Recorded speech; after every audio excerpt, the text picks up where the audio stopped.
Monday night, the Giants got big hits at the right time, solid defense in the field, and great pitching from rookie Andy Suarez to take game 1 of the series.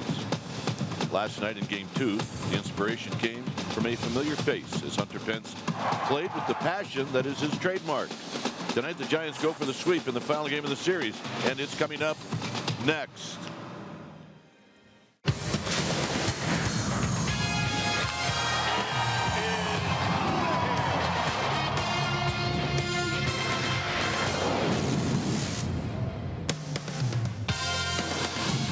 One more night here in Southern California as we come to you from San Diego, Petco Park, as we get ready to wrap up this 3-game series. Giants, Padres, welcome to NBC Sports Bay Area, and is powered by Xfinity.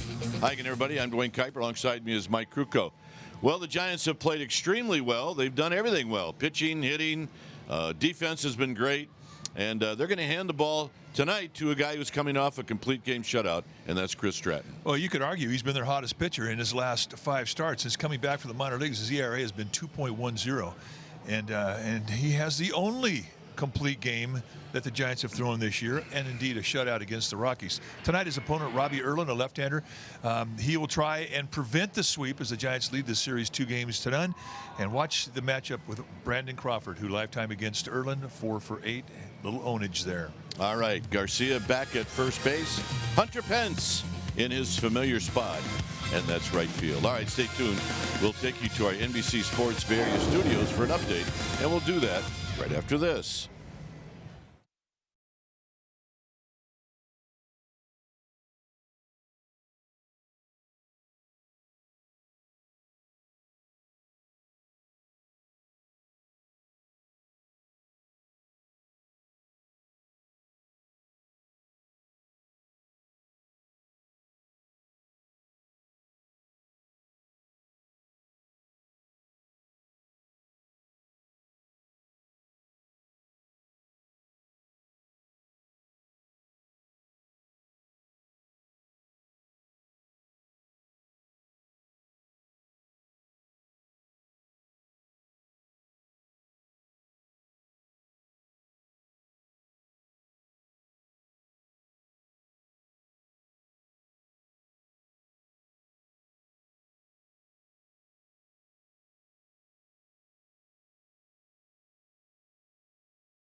Southwest Airlines.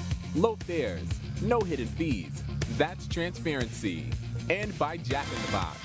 Try something different, like Jack's Teriyaki Bowls. Only at Jack in the Box for a limited time.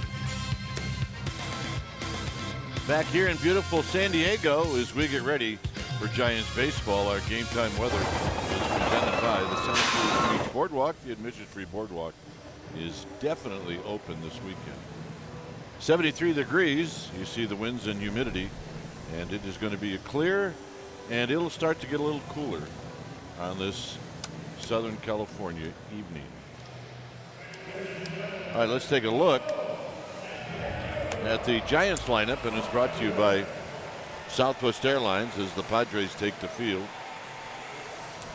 It'll be Panik in the leadoff spot, then Pence, Longoria, and Hundley. Hitting fifth will be Brandon Crawford, followed by Garcia, and then Chris Shaw, 6 for his last 10. Hernandez will hit 8th, and Stratton will pitch him bat 9th. On the hill tonight for the San Diego Padres is going to be the left-hander Robbie Erlin.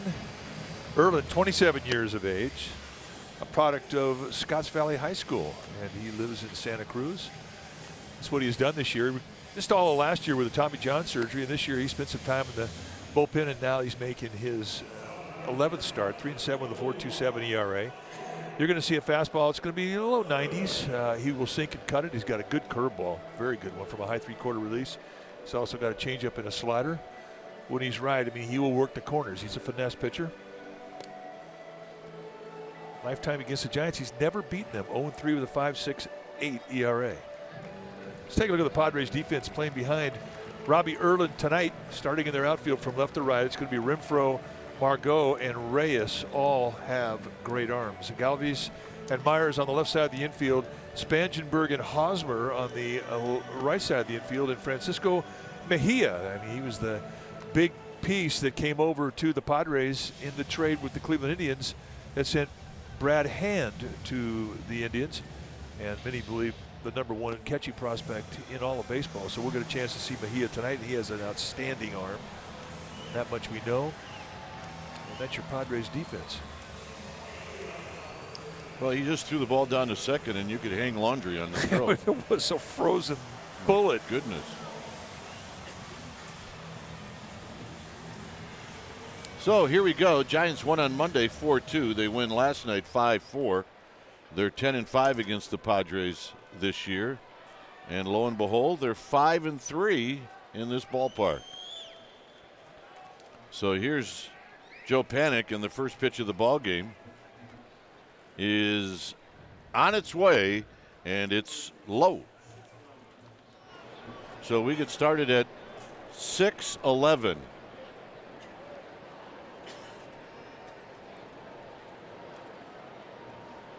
And the next pitch to Panik is down low. It's 2 balls and no strikes.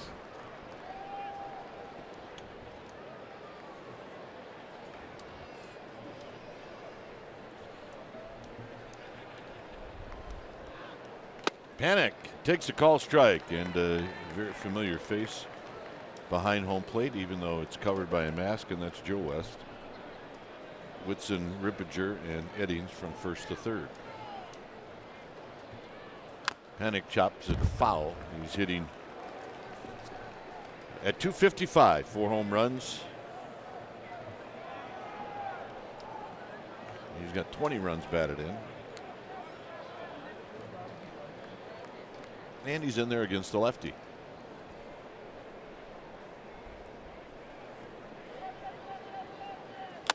Tapped to Hosmer, and Joe Panik happy that at the last second it kicked foul.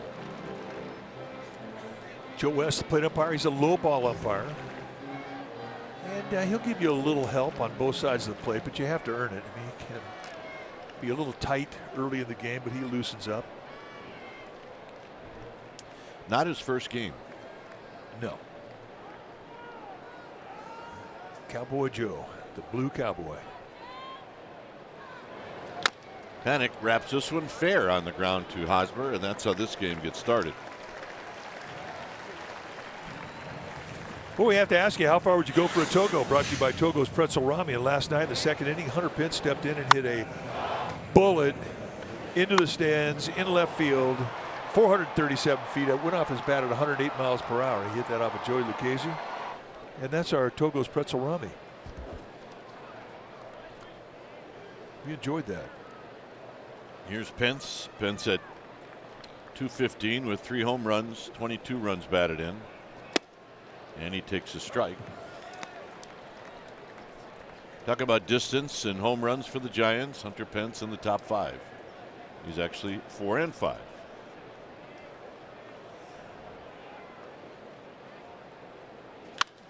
Wraps this one on the ground to Galvis. 2 down. And here's Longoria. Robbie Erlin is a type pitcher. He'll pitch to contact. He wants to get you out within 3 pitches, and he wants to take the balance out of your at bat. 5'11", 200-pounder. He's in his 4th year at the big league level.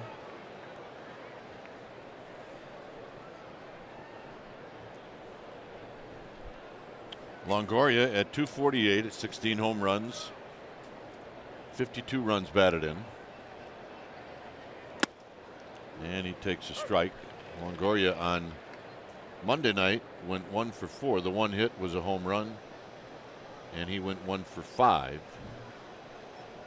in the game yesterday. There's a breaking ball for a strike. The Giants struck out 16 times in the win last night. That's a lot.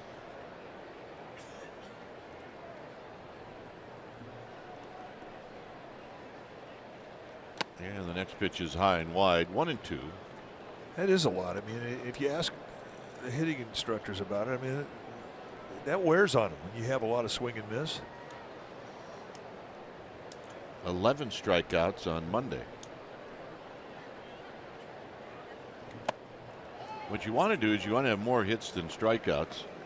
On Monday, the Giants had 12 hits and 11 strikeouts. That'll work.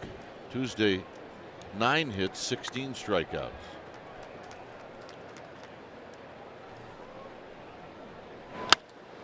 Skied into center field for Margot.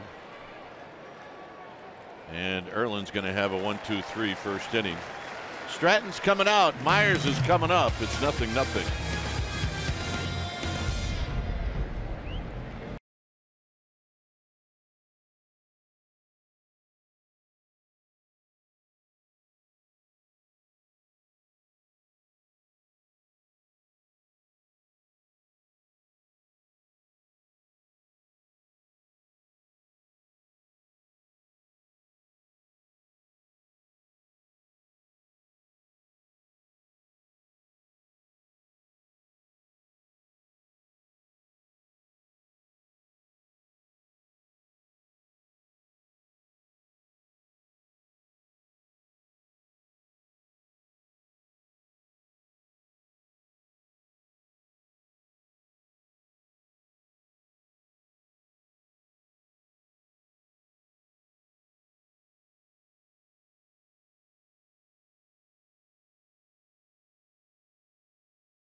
The big fella, Reyes.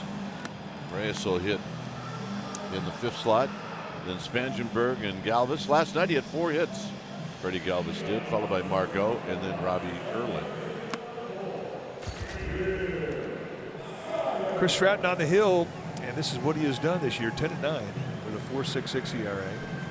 It's been an incredible journey for him as he started out hot, then he fell into some bad mechanical problems, and then he has resurrected himself back to the big leagues. His last 5 starts, the ERA at 2.10.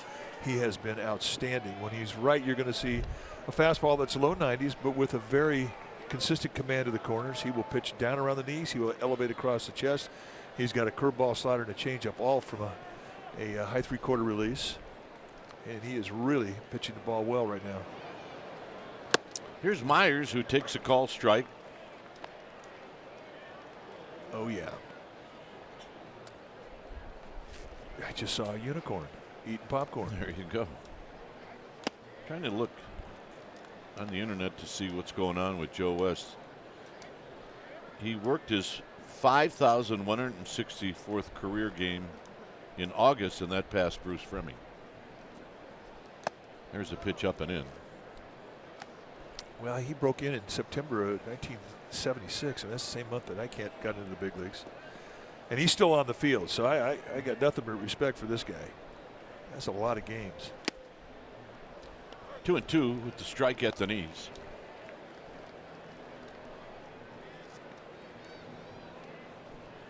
The Blue Cowboy. Cut a couple CDs. He's a singer. Pulled on the ground foul.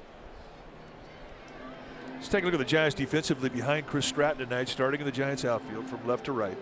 It's going to be Shaw, Hernandez, and Pence. Best arm in center field. Crawford, Longoria, they'll be on the left side. Panic and Garcia on the right side. Nick Hundley, he'll be in the squad, putting down the signs.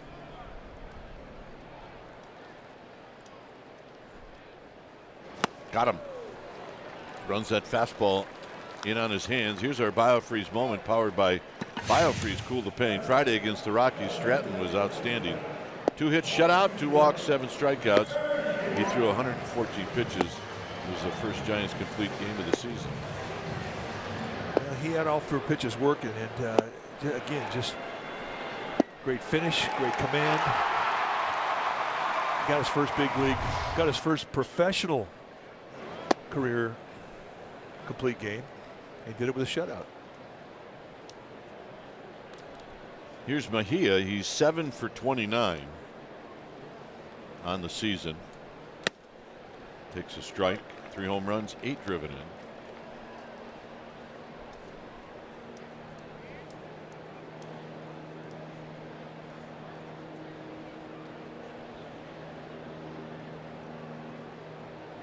Foul back. You were in the broadcast booth. That was probably 5 or 6 years ago when Joe West came up to say hello. Yeah. And at the same time that Joe was talking to us, we were laughing. Umpires love to tell stories, so do we. This is roll to Stratton, who's going to make the play. And there was a high school band they were trying to tune their instruments, and it was just a culmination of really some bad music. And just for fun, I said, Joe, that sounds like one of your albums. And he hit me right in the chest. But he rolled with it. He thought it was fine. Yeah, he laughed. But he is always he doesn't know how strong he is. He's from North Carolina. Here's Hunter Renfroe. Renfroe's got a lot of power. 23 home runs. 63 runs batted in. He's 0 for 4 lifetime against Stratton. Stratton is in the get it and go mode right now, and that usually tells you that you're in a pretty good rhythm and your mechanics are pretty good. Well, you're keeping your defense in the game.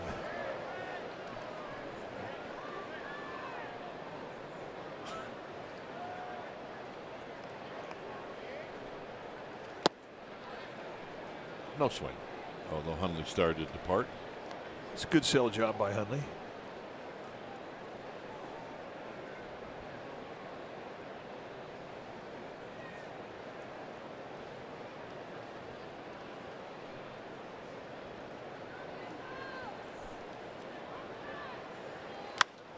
Sharply to Crawford, and Crawford to Garcia, and that'll end the inning. So both pitchers with a tidy first inning.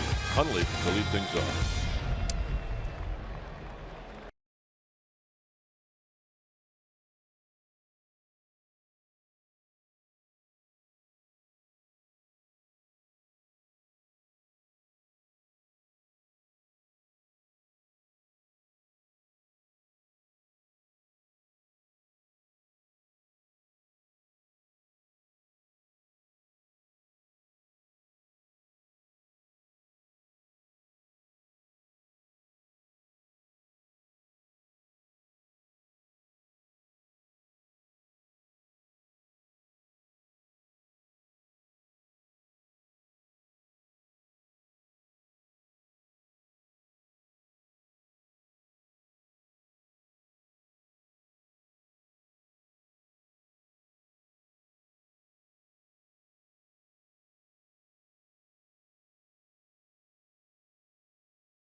TriNet.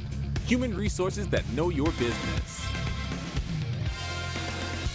All right, the 2019 group ticket deposits are now available.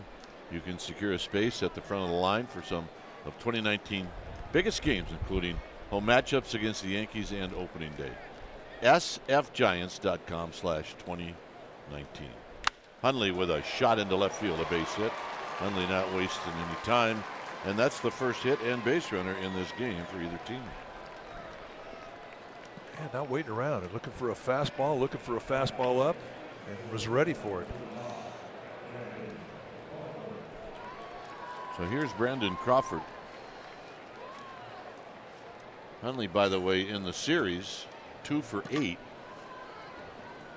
Now 3 for 9. Crawford started on Monday and went 2 for 4. One of those 2 hits was a long home run.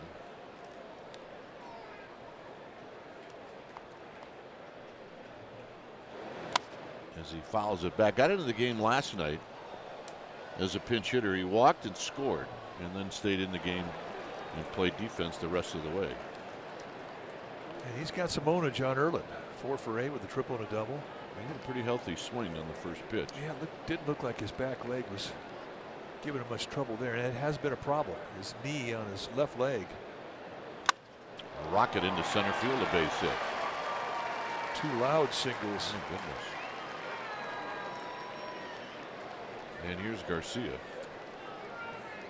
So we just take it for granted that Brandon Crawford's going to be in that lineup every day, and I don't think it's going to happen the rest of the year. They're going to watch that knee closely. Let's take a look at that swing of the bat as a first pitch challenge fastball or a little cutter. That's our pitch cast brought to you by SoFi, a modern finance company.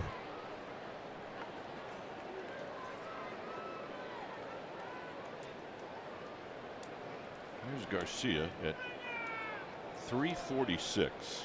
He's 9 for 26. And he takes low. The other Brandon Belt, is done for the year. He's getting sent back to San Francisco tomorrow to have his knee looked at. Likely he's going to have minor surgery to clean it up a little bit.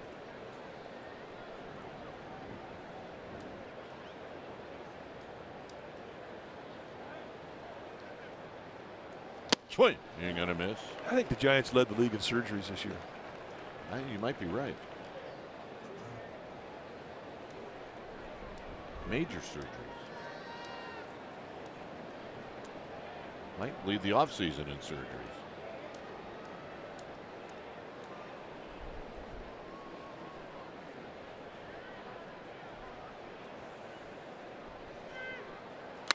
Out of play. It's 1-2. So the 2 youngsters back to back in the lineup, Garcia and Shaw.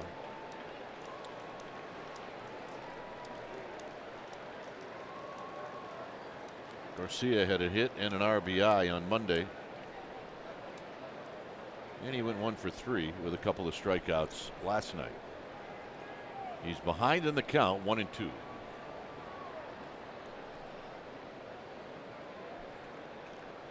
Erlin bent over at the waist as he looks in. And now everybody gets tired of waiting, including us. And it's 1-2.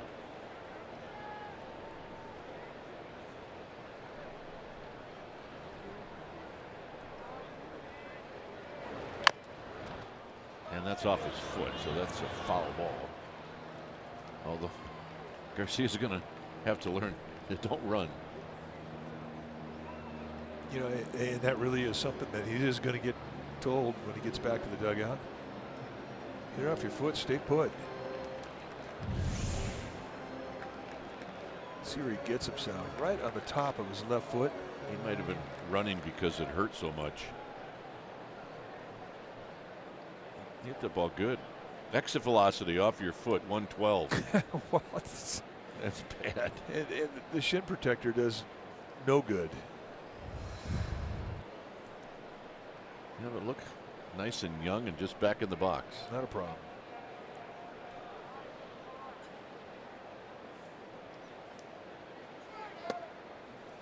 Erlin has really slowed things down. Yes, he has. I mean, you think about it, 2 pitches into this inning, and he's got 2 guys on base with 2 rocket line drives. So slowing it down, that's all by design, trying to retake the rhythm of the inning.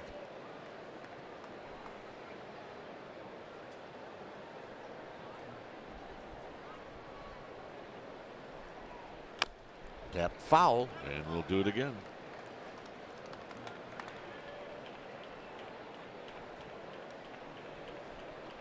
Shaw to follow, and then Gorkis Hernandez. We're in the 2nd inning. Giants are 31-46 on the road. They've got 3 more games left on the road, and all 3 of those games will be in St. Louis this weekend.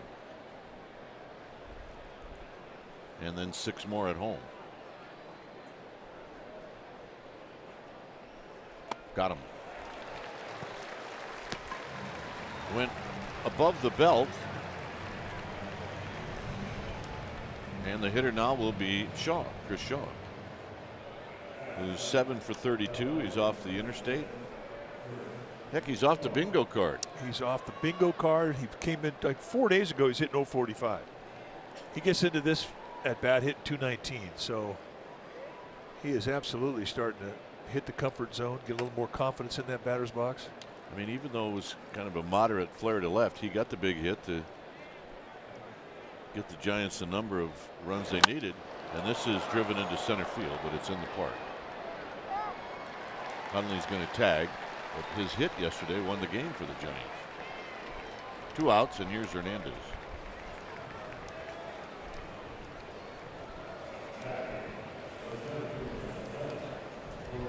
Gorkis is only seen Erlin 1 time. He's 1 for 1. Big game tonight in LA. Another Rockies-Dodgers game. Dodgers have a 1.5 game lead on Colorado. I'd say for Colorado, it's the biggest game of the year. They either go a half a game out or 2.5 out. No question. And they're banged up. They lost their #1 guy, Trevor Story. Shortstop, their all-star shortstop. Gorkis takes wide. It would be interesting to see now if Erlin's going to pitch to Gorkis. They were hoping that maybe they could get Trevor Story back very, very soon, but looking on Twitter, it looked like Ian Desmond's going to start at shortstop tonight. Judging by that pitch, Erlin's going after Hernandez. It's 1 ball and 1 strike.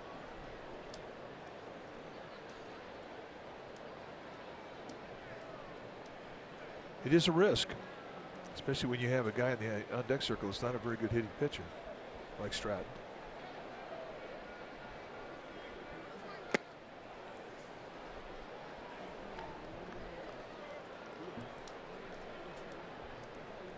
Although every time we say that, he hits a bullet. Yeah, he's got 2 RBIs on the year.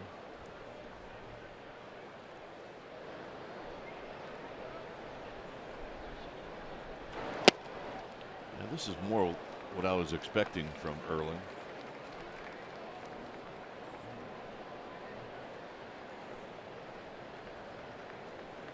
But he is a slow worker. I mean, he has slowed things down because the innings started to go against him, but he's a deliberate pitcher.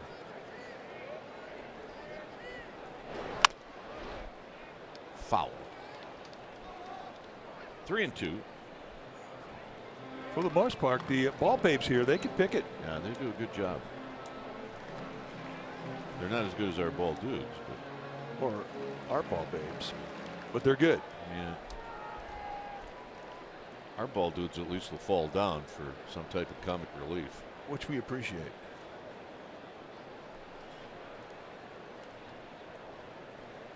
Runner goes, and it's high, ball 4. Not going to believe who wants to be a ball dude. Who's that? Gary Radnich. Oh, he'd be great. I did the pregame show with him last week at home, and he mentioned it.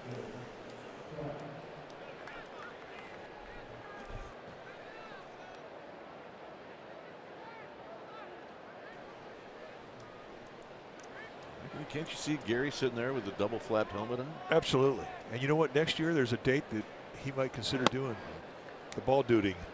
Giants have a scheduled doubleheader. 2 games, absolutely.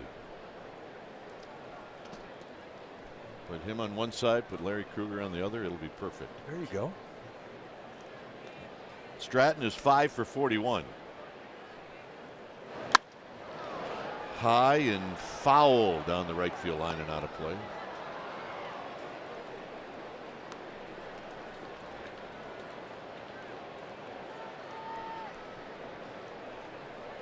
Joe Panik on deck.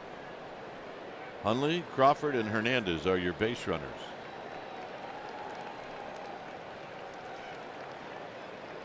Foul back. Good swing. 1 and 2. He was on that one.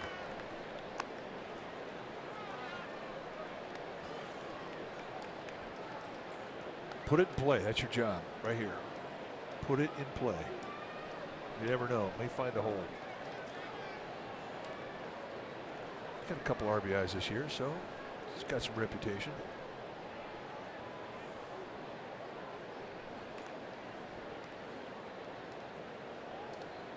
Slowing it down.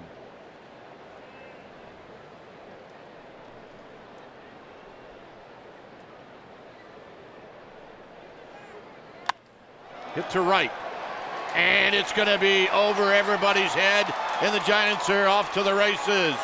As John Miller will say, and they all score. And it's 3-0. Well, it's just about the time we dog the guy. He does that. Man, that breaks your heart. And they had Reyes, the right fielder. I mean, they had him playing shallow. They just were giving him no respect whatsoever. A mistake, a cut fastball up at the letters, and Stratton just rides with it to right field. And they all score. Yeah, I like it when John says that. I do too. It's one of my favorite calls of his. I've only copied it about 100 times. It's all right. Here's Panik, who takes a strike.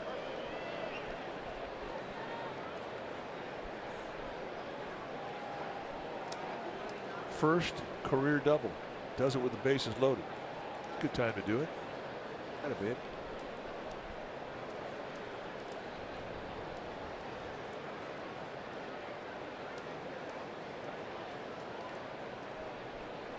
Do you think he'll mention to Bum that he's got more RBIs than he does? I think that might get mentioned. From a distance. Well, not only that, but it loosens up the bench when your pitcher does that, especially with the bases loaded. My word. This is a ballpark that has not been offensively friendly to the Giants for a while.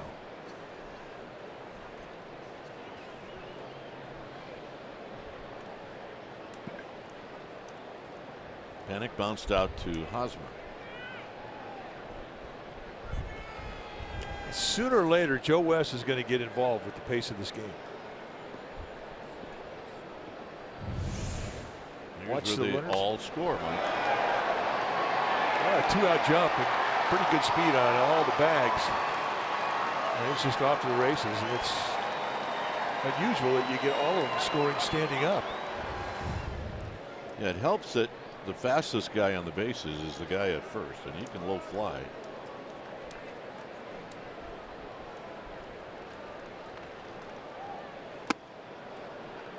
Under the hands of Panik, it's 1 and 2.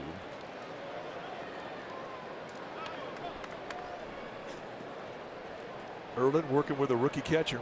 So you can imagine that they're going to have a period of time before they can get in sync with one another. As a young catcher, you're just putting down fingers until the guy starts his windup, because the pitcher's going to call the game. Hit up the middle. But Spangenberg is there, and that'll end the inning. Damage done on the double by Stratton. Bottom of the second coming up, 3-0 Giants.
you by Cricket Wireless. On this day 10 years ago at Dodger Stadium, on a Benji Molina single off Greg Maddux, Pablo Sandoval scored from second by avoiding the tag at the plate with a twisting jump, which caused Barry Zito to describe Sandoval as the Kung Fu Panda, and it stuck. One of the greatest nicknames in San Francisco Giants history. You know what he was that day? He was the catcher. For those of you who don't remember, Pablo Sandoval got to the big leagues as a catcher. Well, when the pitcher ends up being on the bases for the final out, it's always going to take a little longer to get the game started.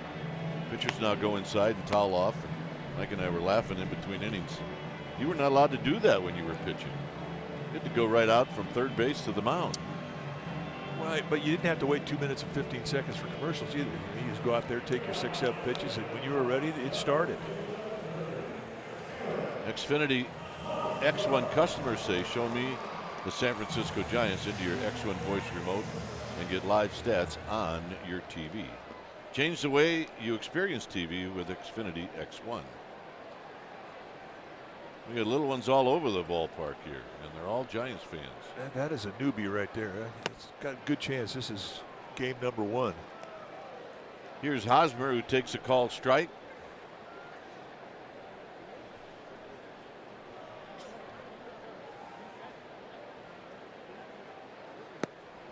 Hosmer at 249. He's got 17 home runs. He's got 65 runs batted in.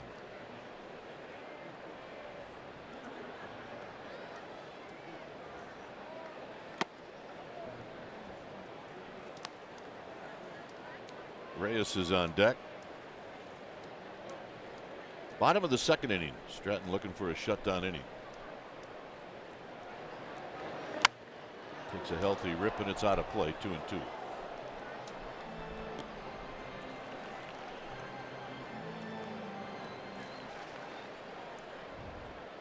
Hey, she brought her glove. Yeah. That a bit.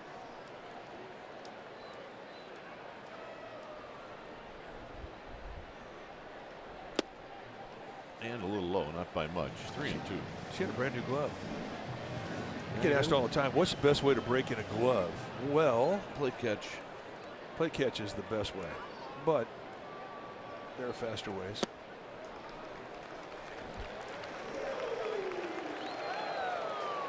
Hosmer takes the walk. Here's Reyes. If you don't have metal eyelets on your glove, you gotta check it out. Make sure there's no metal on your glove at all. You can throw it in the microwave. About a minute, it'll loosen it right up. Go out and start playing catch with it. I mean, it'll stiffen back up if you don't play catch with it, but Throw in the dryer. throw it in the dryer. You can wrap a ball in it. You can throw it in the bathtub, get it wet, it'll loosen up. About 4 days it takes to dry out. But the best way, play catch. Play catch with someone who throws hard. Problem is when you have little hands, it's hard to move a stiff glove, so you need a little help. But the microwave can help you out. I mean, nowadays you go to a sporting goods store, a lot of the gloves are broken in already. You can get them broken in. Here's a strike. You know, and in the junior Giants gloves that the kids get, they're pretty much broken in.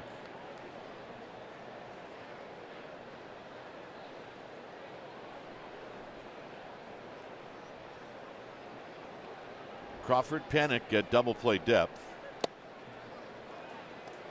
And that's just a little too low for Joe West. We had Reyes at 6'5". The newspaper today had him at 6'7". Well, he fills up a batter's box. That much will tell you.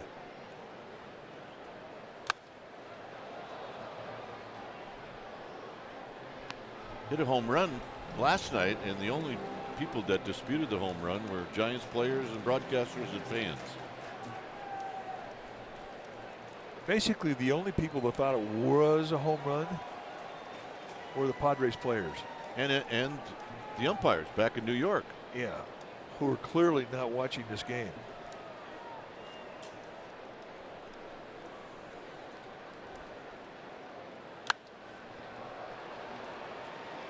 Garcia is going to go over to the seats, but it's going to be out of play.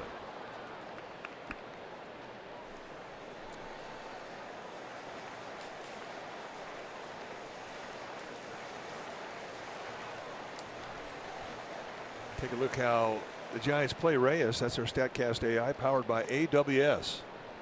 According to that, this pitch, a 40% chance it's going to be a ground ball to Crawford. Well, that's how I look at it. Instead, it's a line drive that's going to fall in front of Hernandez.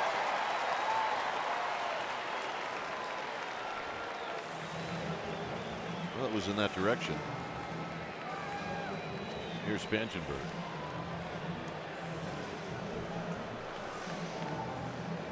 But you can see why the Padres are excited about Franmil Reyes.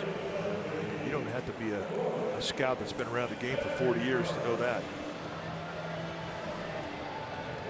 He is a good-looking young player.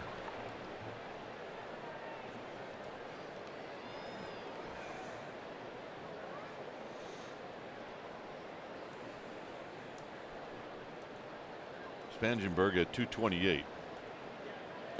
He runs very well. He's hard to double up, and he bluffs a bunt. You know, we mentioned the double that Chris Stratton hit with the bases loaded that gave the Giants a 3-0 lead. And that's his first big league double. The first swing of the bat that knocked in 3 runs. And that can geek you up a little bit. It can take you out of your concentration because you're thinking about that at bat. I mean, it's such a huge adrenaline hit when you do something like that. You're not used to it. It can affect you on the mound, and I think it has here a little bit. Right now, he's not quite got the command of the strike zone that we saw him have in the first inning. I have no idea what Spangenberg is doing. It's 1-2. Well, I mean, they're down 3-0, but it's the second inning. He hits 6th in the lineup. And he's going after that bunt, or showing bunt like he's going to sacrifice. That's odd.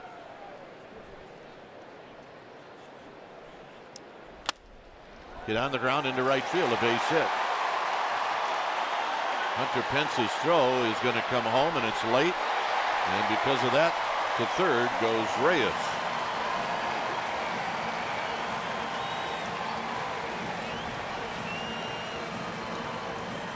Stratton got the ground ball. It just made it through the infield. So that walk now comes around to score. Now the point you make's a good one. You work hard to get the ground ball because you're trying to get 2 outs with 1 pitch. But here's the mistake. He overthrows the cutoff. Nothing Garcia could do, and that allowed Reyes an opportunity to move up to third base. And that's a nice heads-up play by Franmil Reyes.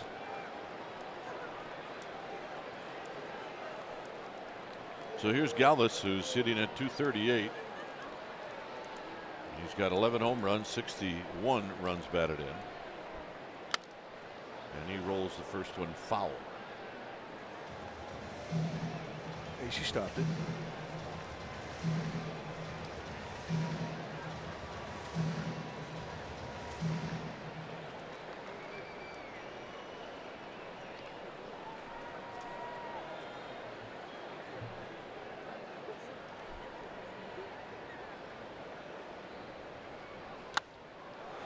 And this is going to reach the seats beyond the Giants dugout. So it's 0-2. Giants fans came up with it.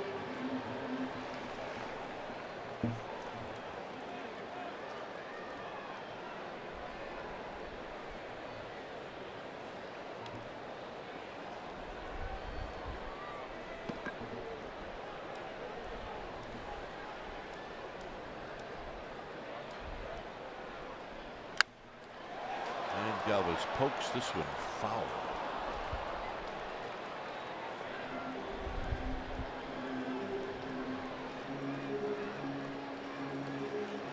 Giants fans having a ball. I'll tell you what, you've said it. Nothing livens up a section more than a foul ball. Yeah, that's the purest form of entertainment.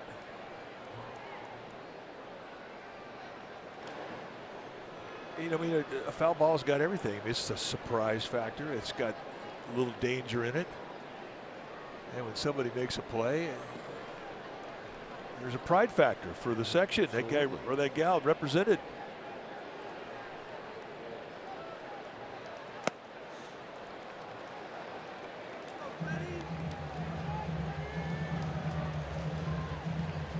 Plus, I mean, you also run the risk of getting booed if you don't make the play.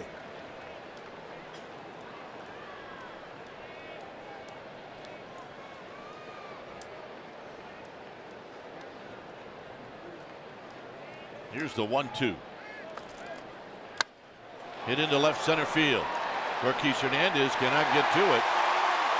A run comes in to third, goes Spangenberg. It's 3-2.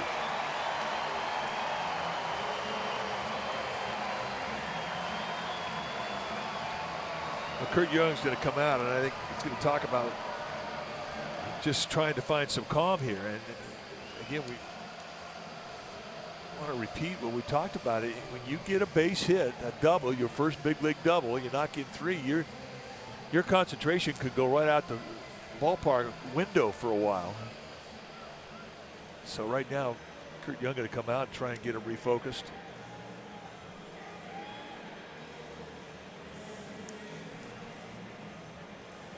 The hitter is going to be Margot. You catch a little bit of a break with the pitcher on deck. But it's a pitcher that can hit. But he can hit a little bit. You're right.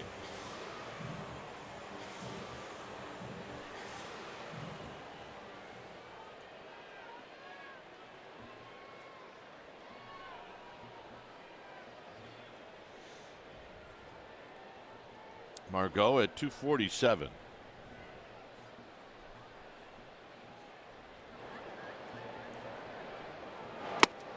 And a first pitch strike. So getting out in front of Margot is something Stratton needed to do, and he does it.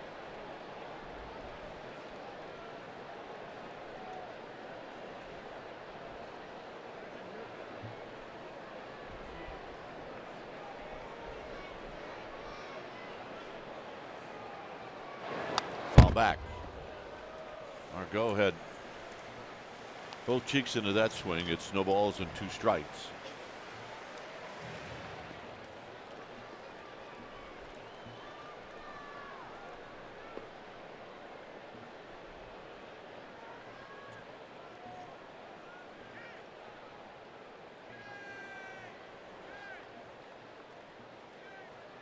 Stratton now pitching for the strikeout. And the 0-2 pitch is high.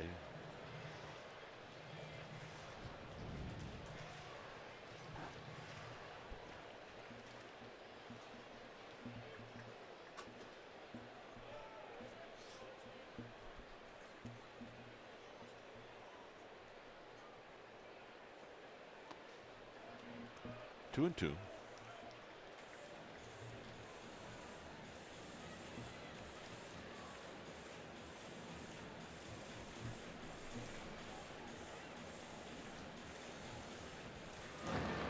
Miss here, you want to miss down below the strike zone. You want to swing and a miss, or you want a ground ball. I mean, he would give up another run to get 2 outs here and find some calm in the inning.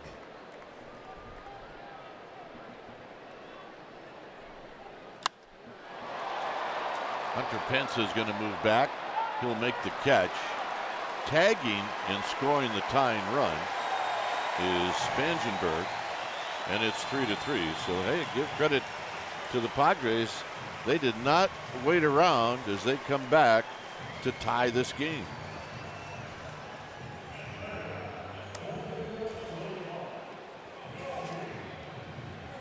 So here's Erland, who is 4 for 20 on the season.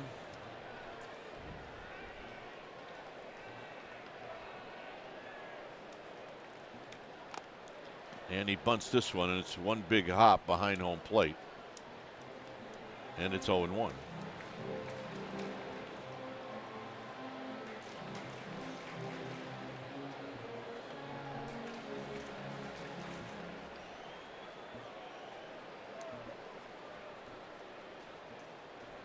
Galvis has got 6 steals. He's been thrown out 6 times. He goes. And the bunt is right out in front of home plate. And a good bunt. And Erlin gets the job done. It goes 2-3.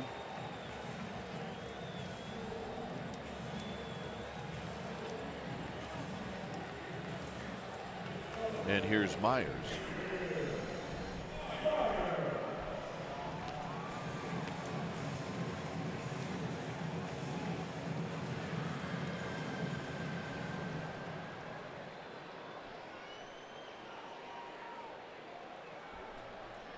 Myers struck out to open up the bottom of the first inning.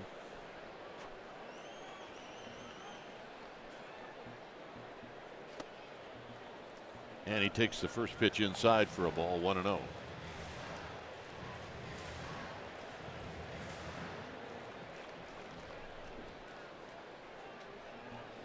So a very long bottom of the second for Chris Stratton. And he hammers this one foul, and that almost clipped Doug Eddings.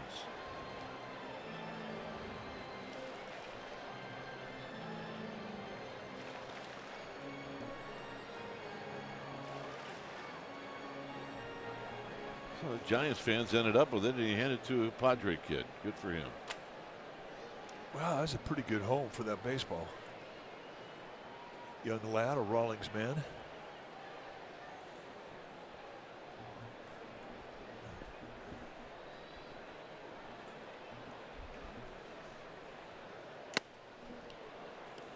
Not a bad spot, but just a little bit inside.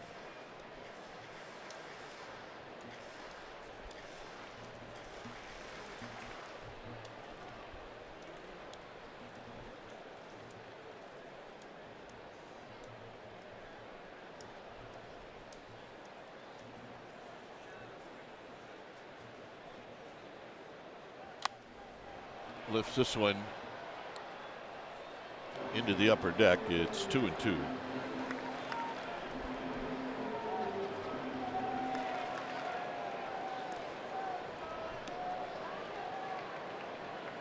Mejia to follow.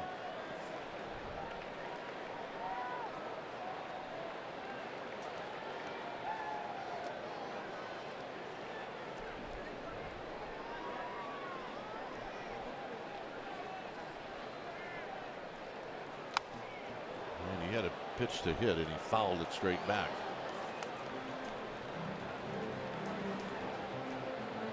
Will Myers, Evan Longoria, teammates in Tampa Bay, 2013, 2014. So it'll be pitch number 34 coming up.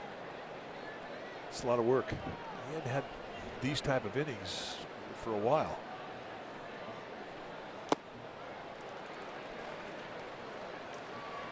Three and 2. And he's ball 4 away from getting that bullpen going. You're right. Ball 4, a base hit.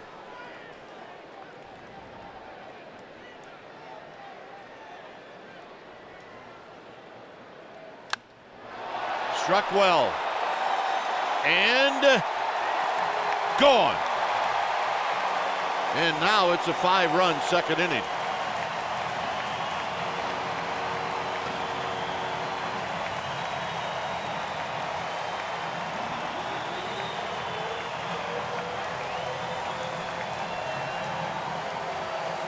So there will be no shutdown inning for Chris Stratton.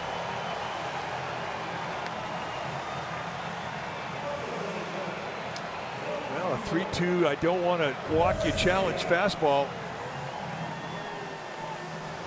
And Stratton knew it. It may have been a changeup. Yeah, Boy, that was the back of the bullpen. That's a blast.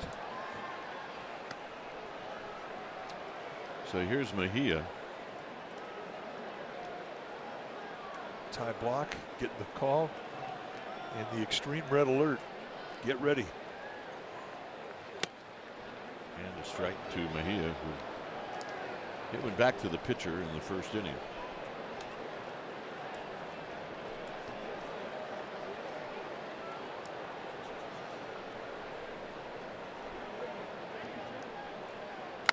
Shoots this one on the ground, and it's off the glove of Longoria. And Mejia's going to have a base hit.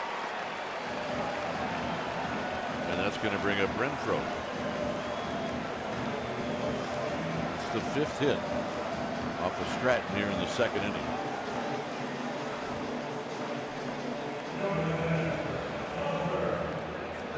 Pretty impressive swing of the bat from Mejia. I mean, he's not fooled at all on that breaking ball.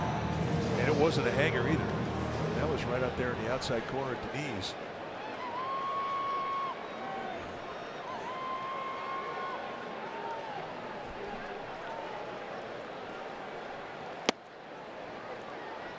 Pretty good pitch, called a ball. It's 1 ball and no strikes.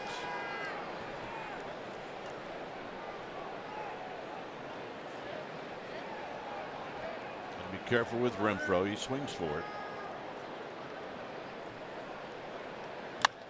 And he drives one into deep left field.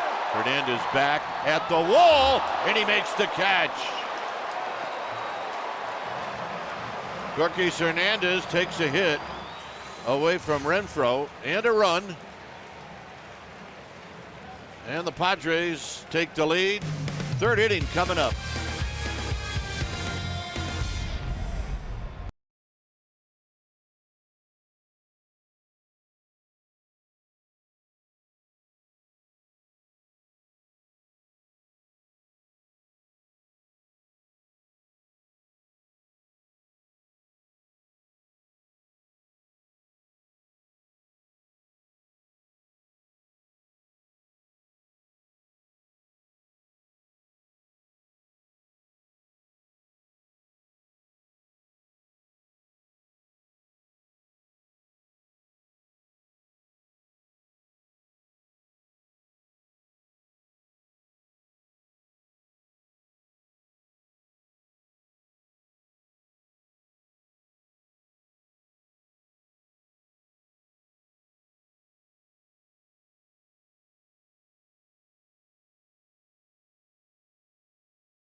Last night, Will Smith got his 14th save of the season. He had 3 strikeouts at the bottom of the 9th inning.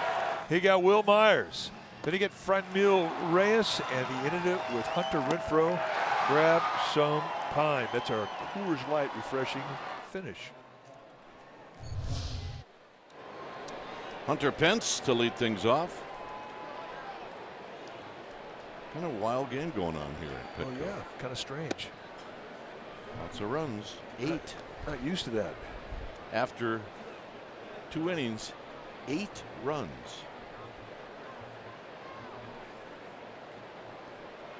Pence rolled out to short. See if Erlin pitches any different with the lead. All right.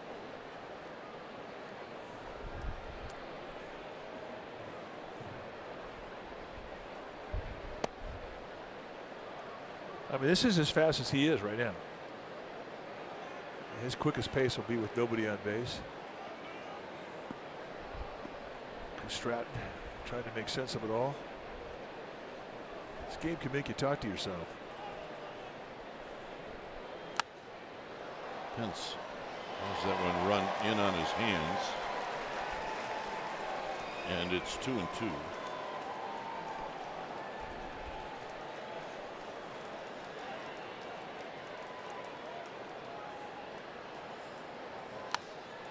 Foul back again.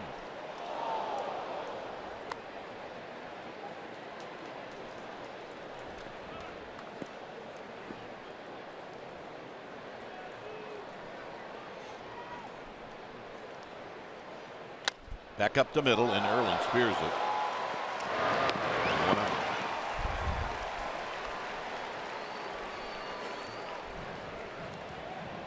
So it's the catch by Gorkys Hernandez to finally end the second inning. Well, there's no question that Hunter Renfroe thought he hit one out of the ballpark. And Gorkys measuring it out, going up. Puts it right in the sweet spot. I don't think it had enough to get out of the ballpark. Still a pretty catch. Here's Longoria. Longoria hit the ball well, but he hit it straight up in the air. I love it. I agree with you. Not out, but a nice catch. Stylish.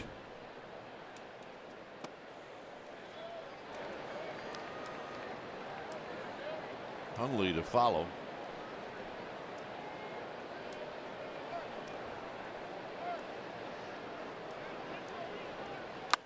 Out of play. 1-2.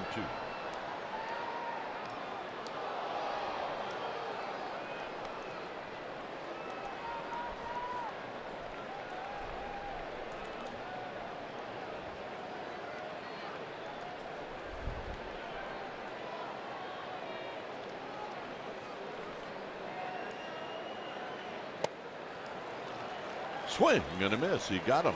Good curveball. Second strikeout for Irvin.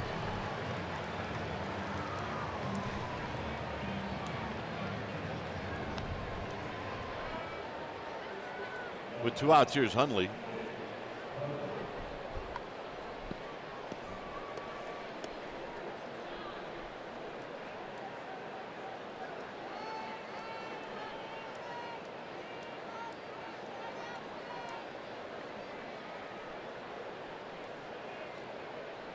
Hundley takes outside for a ball. Hundley opened up the second inning with a solid single up the middle. And that's what got things going for the Giants in the second.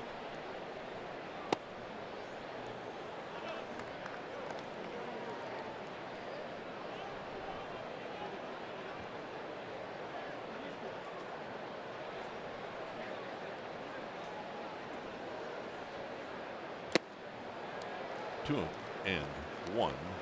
That's one he's going to have a word with himself over. Get a 2-0 pitch. You look at fastball and you swing at one that's about 6 inches off the plate away, below the knees. You're going to have a word with yourself.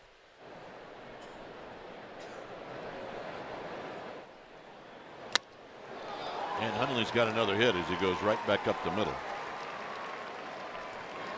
And that's going to bring Crawford to the plate with 2 outs.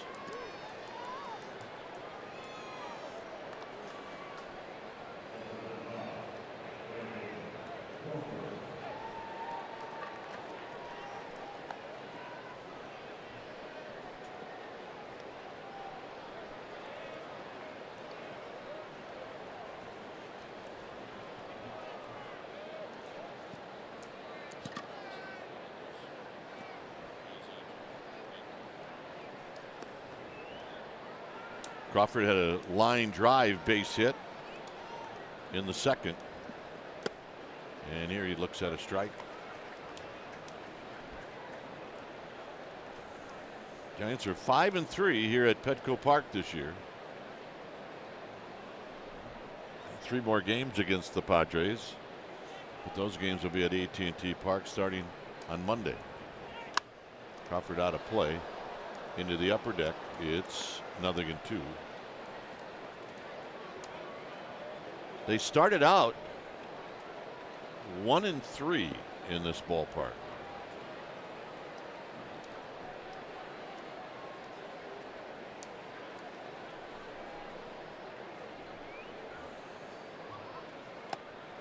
So after that third loss in that 4-game series, they haven't lost since.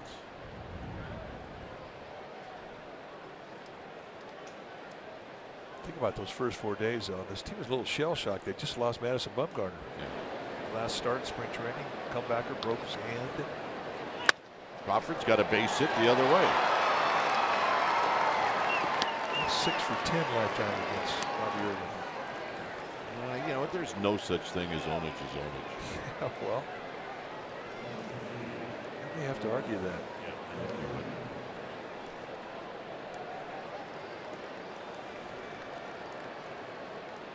Well, here's Aramis Garcia, who struck out in the second, so he's got a shot to redeem himself. He's going to hit again with runners at first and second. The first time with nobody out, this time with 2 outs. And he fouls it out of play. Aramis Garcia is a big fella, 6'2", 220. Strong.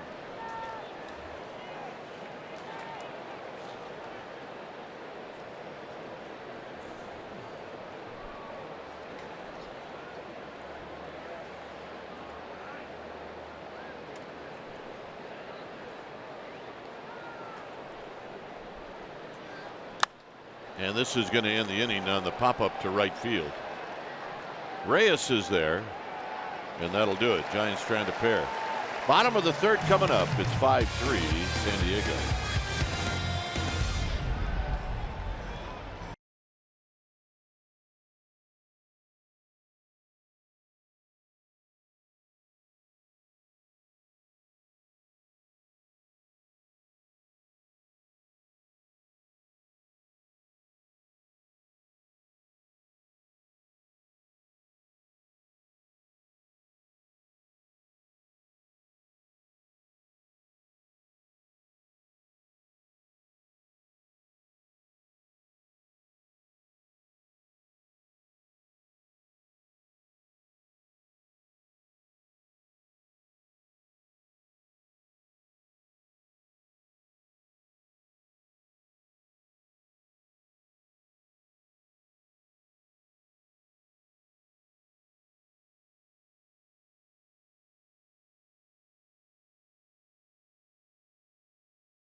He recorded his first career major league hit. He had a single off of Jeff Weaver. Yep, I just the look at Buster right there. He doesn't look any different. He doesn't. I mean, he's got a few gray hairs, but he doesn't look any different. I would give Buster $100 to get that haircut, though. Will you throw in 100 on that? Oh yeah. I bet Kristen would throw in 50. I think she would do the haircut.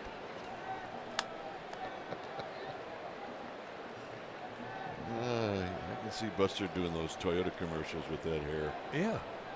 Pull it off. Hosmer takes a called strike.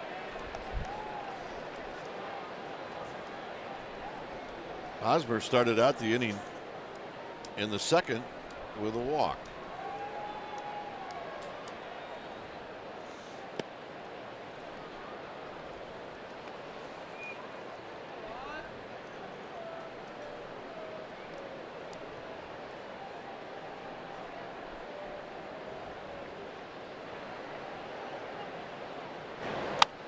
High and foul and out of play. Stratton trying to regroup after that second inning. It didn't necessarily happen fast, but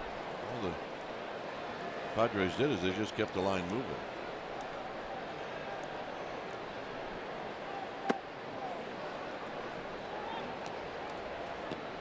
See, John Miller is going to join Mike innings 4, 5, and 6. I'll go over there and wake up Darren Chan. A cup of coffee. Out of play down the left field line. And it stays at 3 and 2. All right. Good fan. And it to a little kid.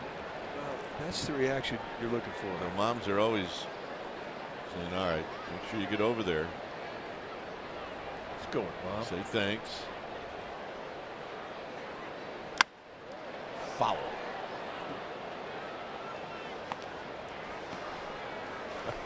Mom might be happier. Oh, yeah. Mom's raising a good little Irishman right there.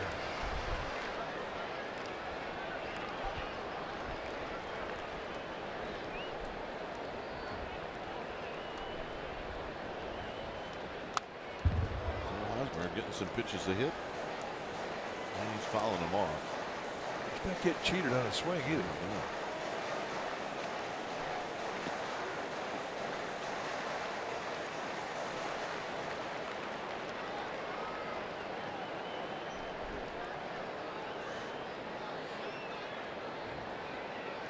Yeah. And he goes around. It's the second strikeout. Now, Tuesday, September 25th is Bay Area Unite Night with the Sharks. Their special event ticket is going to include a ticket to see the Giants take on the Padres and a Giant Shark t-shirt. sfgiants.com/special events. It's one of the best mascots in sport. The Sharks.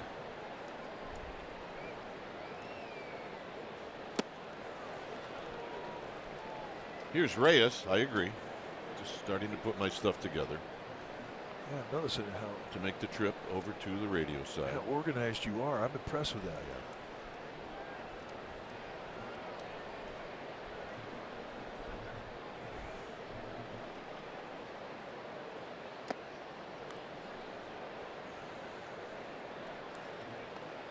Oh yeah, she's just dancing with her dad.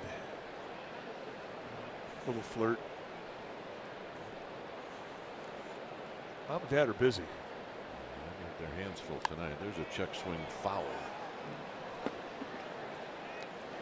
But, you know, when they came to the park, they knew that this was going to be one of those nights. Hand him to Grandpa. Oh, yeah. Thanks, Grandpa.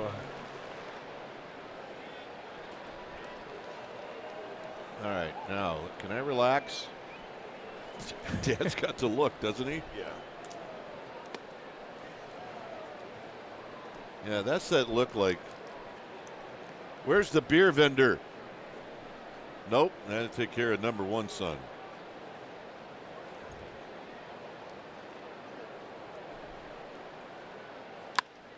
Driven to right, and Hunter Pence will put it away. Well, stream the Giants on the go. Great news.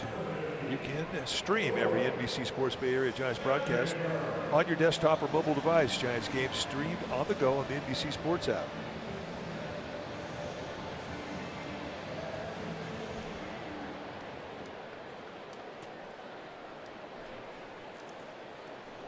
Here's Spangenberg. Spangenberg is going to have extra bases as he spins on that first pitch thrown by Stratton, and that's a 2-out double.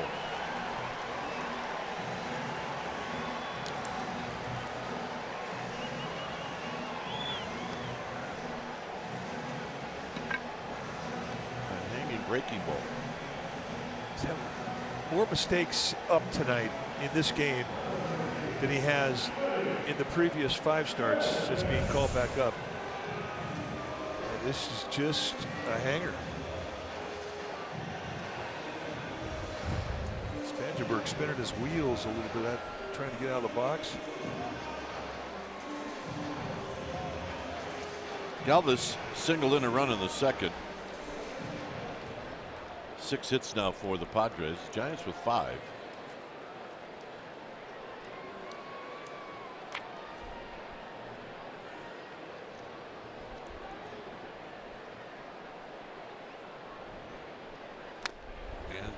pitch swinging is Galvis, and it's 0-1.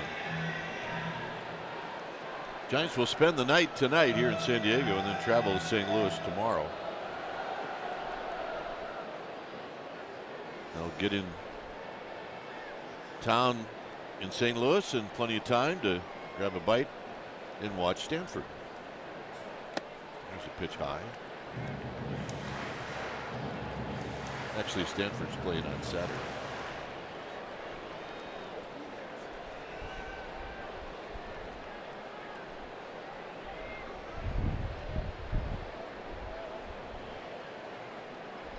Swing and a foul back as Galvis takes a good rip. It's 1-2.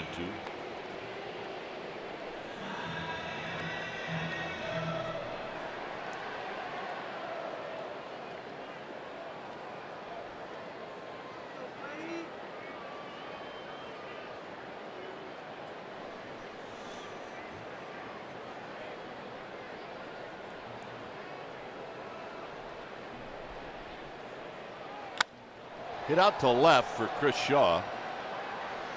This is going to end the inning. No runs, a double, one left. John Miller will be in. I will see you back here in the 7th at 5-3 San Diego.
The Padres, and there's a special pregame VIP Q&A panel at Triples Alley featuring actors Lawrence Fishburne from Ant-Man and the Wasp and Lou Ferrigno, the original Hulk. Special VIP experience. You're going to want to check it out. Go to sfgiants.com/special events. It is 5-3. We're in the top of the 4th inning, and here to tell you all about it, my pal and our Hall of Famer, John Miller. And Chris Shaw takes a called strike. Shaw flied out to right center his first time.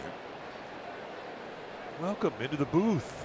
It's cold over here. It's much warmer over in the radio booth. Well, smaller booth, you know. Now a check swing, an appeal, no, says Doug Eddings, the third base umpire. 1 ball and 1 strike. Giants got 3 in the second, all knocked in by Chris Stratton, but then the Padres got 5 in their half of the second, all allowed by Chris Stratton. That's too high.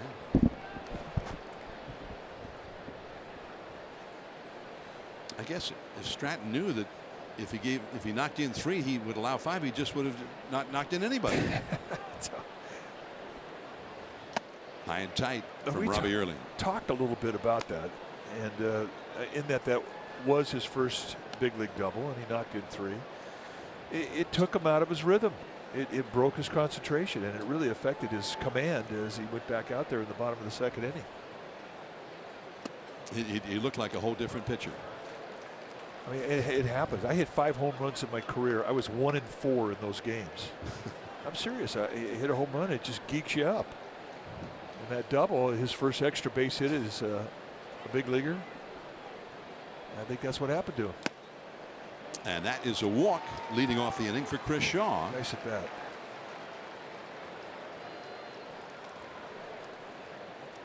Right now it's time for Built for Baseball, brought to you by T-Mobile.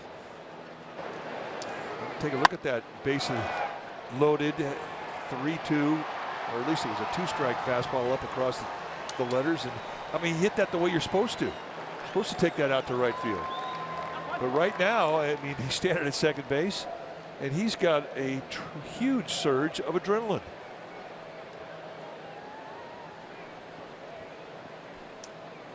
Darren Bosley has visited the mound.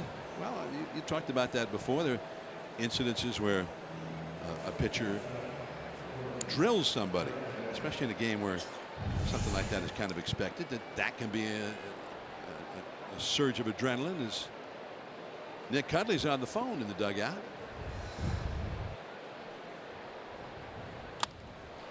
And this could be a double play. Galvis to second one. Spangenberg doubles up. Gorkis Hernandez on the first pitch after the walk. Ball hit right on the button. And once Galvis got to it, and he relayed it to Spangenberg. Spangenberg did something pretty smart. I mean, he came across the bag, but he knew he had time. Even though he knows Gorkis Hernandez runs well, he knew that ball was hit so hard that he would have time to set his back leg and get off a throw. Well, that is going to be the night for Chris Stratton. It's going to be Biantal Avelino, just acquired as part of the trade with the Yankees that brought the Giants, or that sent Andrew McCutchen to the Yankees. So here's Avelino, young shortstop. And it's ball one. Avelino has had only 2 at-bats so far. So Stratton's night is over. Part of the thing with Stratton, he threw a huge number of pitches. 73 pitches. Here's Galvis. And the side is retired. And that, even though he walked the first batter, ends up being a very quick inning for Erlin. Giants go to their bullpen now.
Go Giants may not be reproduced or retransmitted in any form, and the accounts and descriptions of this game may not be disseminated without the express written consent of the San Francisco Giants Baseball Club, LLC. Petco Park in San Diego. We go to the last of the 4th inning. 5-3. The Padres lead the Giants. Pierce Johnson has been brought in from the Giants bullpen. When it's time for a change, think Speedy Oil Change and Auto Service, your oil change, tune-up, and repair experts. 34th game that Pierce Johnson has been in. 4-pitch pitcher with good velocity. It'll be mid-90s and occasionally high 90s velocity. 2 types of movement there with the fastball. In the Giants half of this inning, We had a shot of Nick Hundley on the phone to the bullpen. Ordinarily, you would expect maybe Kurt Young to be on the phone. Maybe the bench coach, Bam Bam Mulens, might call down there. You don't often see the catcher calling the bullpen. Any idea why he was talking to the bullpen? Well, with the new rules, and you are governing the amount of mound visits that you have during a game, Nick Hundley called down to the bullpen to find out what signs Pierce Johnson wants should there be a runner at second base. Back before the rule, where each team gets 6 mound visits a game, after you caught the guy's warm-up pitches, you go right out to the mound. And what do you want to do here? All right, first sign after 2. Let's go. So now a call down to the bullpen, and you find that information before you save the temptation of going out there for a mound visit. All right, so that's some good insight right there. Manuel Margot. So the count now is 2 balls and 2 strikes. Margot followed by Erlin, the pitcher, and then Will Myers, the leadoff man, due up 3rd in the inning.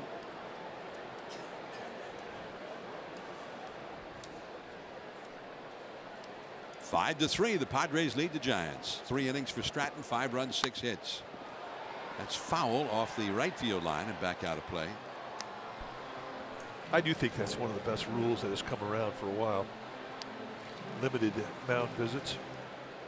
Well, it would get ridiculous with some teams and some catchers, where they might go out several times in per inning, depending on who the catcher and the pitcher were.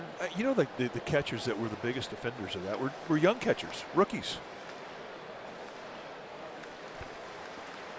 I mean, when a pitcher is out there and he's getting a rhythm, you don't want a guy to come out there for a mound visit.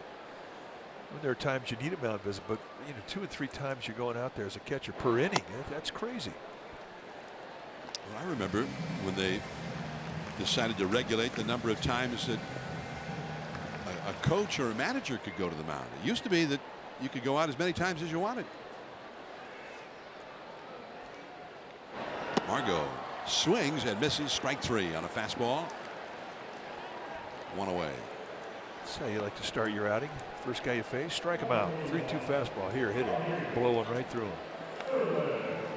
So now Robbie Erlin will come up. Who's a good hitter?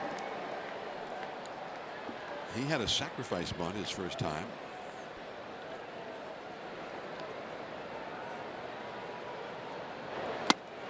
He is a left-handed pitcher, but he bats right-handed. Takes a strike. I mean, he looks like he's an everyday second baseman. Kind of built like a second baseman. High and foul. Garcia goes over, but he runs out of room. 0-2 the count. Back in the 50s, I think it was about 1956, there was a lot of concern, especially in the National League at that time, that the games were taking too long. And they were talking about different things, the pace of play initiative. This 1956, which is what, 72 years ago. They were talking about stuff in regards to the pace of the game. And they all agree that it's the pace. It's not how long the game is. It's the downtime with nothing happening. And they decided to put a rule in to govern the number of times that a coach or a manager could go to the mound. That's a foul. So now you have, if there's been 1 visit from the dugout during an inning, the second visit, that pitcher has to be taken out.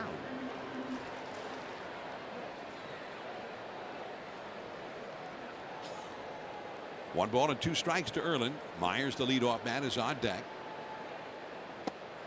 Ooh, the curveball puts him away. Took a little more off that curveball. Had Erlin way out front. He's got good stuff, doesn't he, Pierce Johnson? He's kind of an enigma in that regard. Well, he's got the kind of stuff that you could start him with. I mean, he's got 5 different types of movement, and he's got touch. I mean, he can give you a curveball at 80. He can give you a curveball at 68. I mean, he can back a little speed off of his pitches. That's good touch. Will Myers, high and tight, that got away from him. Myers hit a booming home run in the 2nd inning that hit the back wall of the Padres bullpen out in deep left center. That is what broke the 3-3 tie. Right to Longoria. Wow. He may have some soreness in his hand on that one. Top of the order coming up. Panik, Pence, and Longoria.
On this date 51 years ago at Wrigley Field, Chicago, Mike McCormick got his 20th win of the year.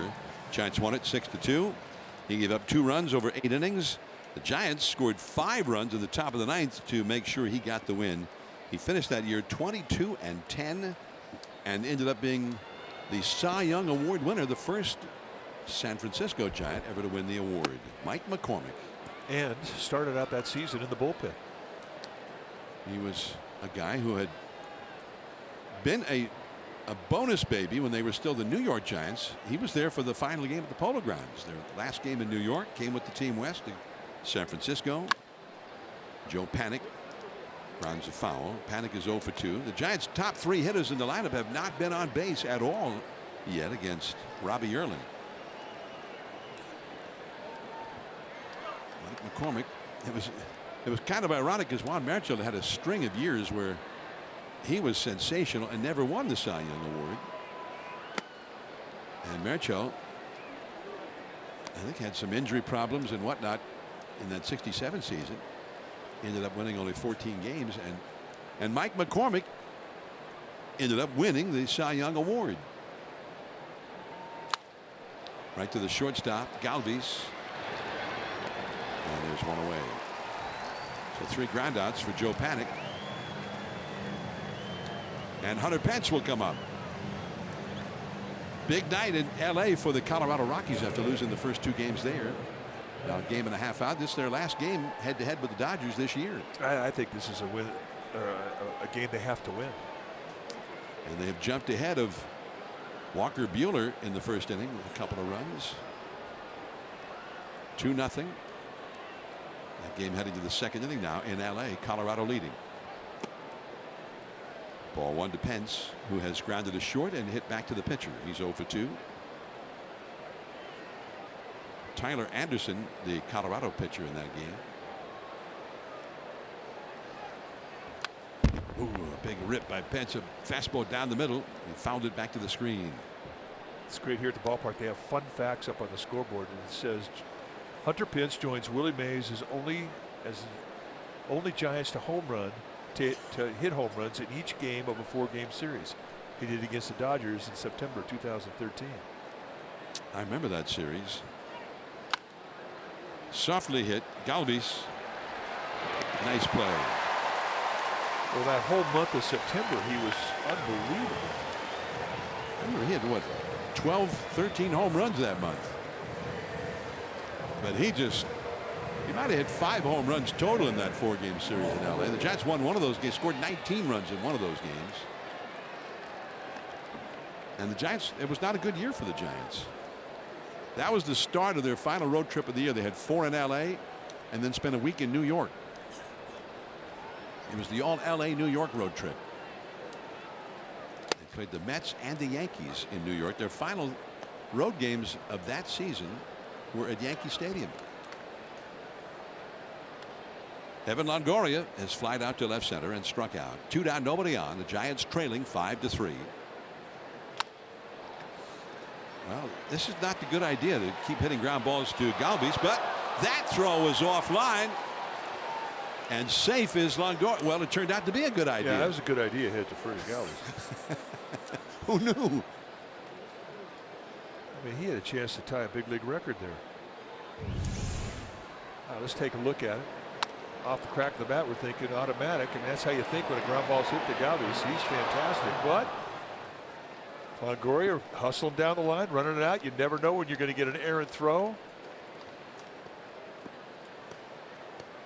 Throws up the line, and what do you know?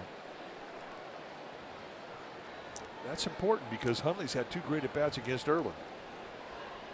Hundley is 2 for 2 in the game. 2 hard-hit singles. Led off the 3-run second inning rally with a single. And a curveball in there for a strike. That's as good a curveball as he has, and he's throwing it on the first pitch. Here's the throw up the line. Hosmer leaves the bag, and he can't quite reach back and touch Longoria, so Longoria's hustle pays off.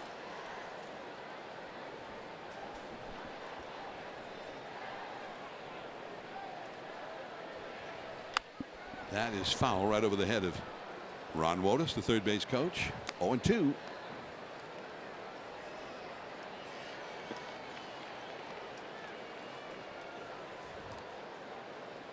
Hundley facing the team that he began his big league career with. And he's had 4 hits and 10 at-bats in this 3-game series against his old team.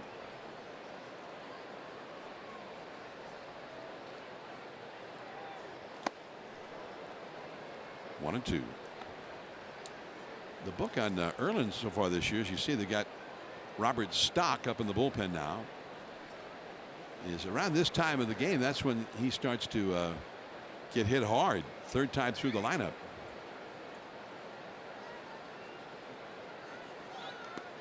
In the dirt, and Hundley put up the stop sign. The little coaching there for Longoria's benefit. 2-2.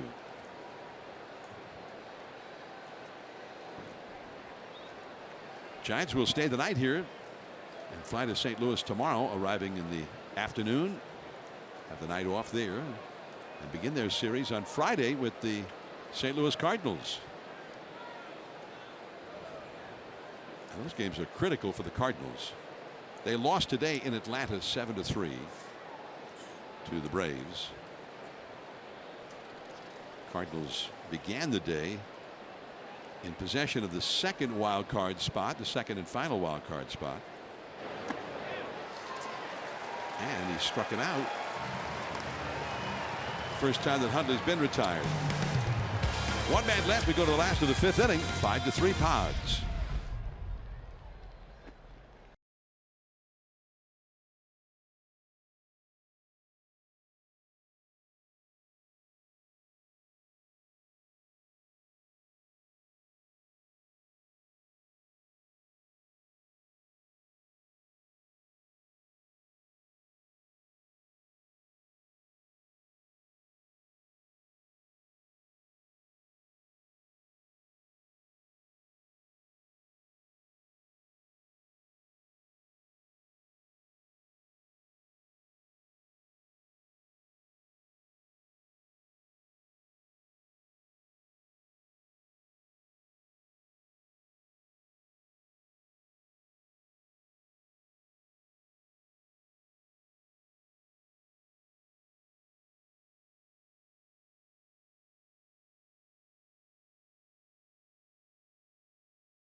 And on Friday the 28th, the Giants will be awarding this year's Willie Mack Award, an honor bestowed upon the most inspirational player on the team. So come out early on Friday the 28th for the Willie Mack Award ceremony. Willie is always there to present the award.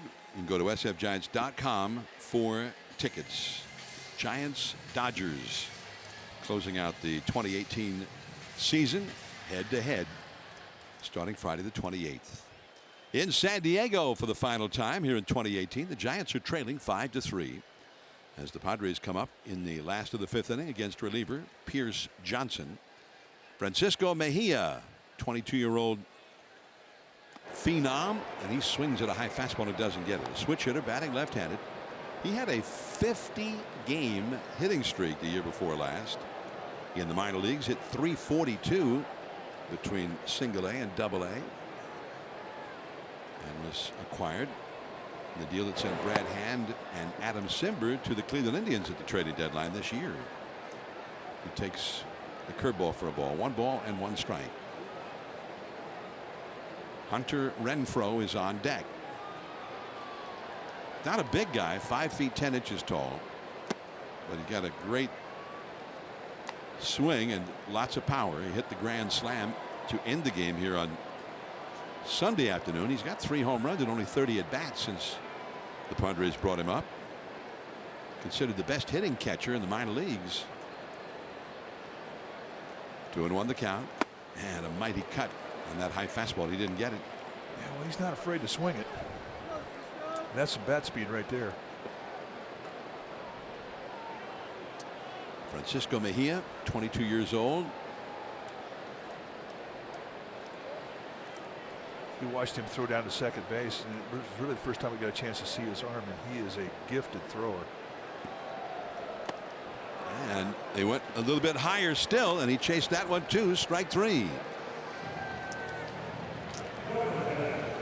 NBC Sports Insider Scott Bayer sits down for an exclusive interview with Raiders quarterback David Carr on Raiders Central, one-on-one with the QB tomorrow night at 9:30, only on NBC Sports Bay Area.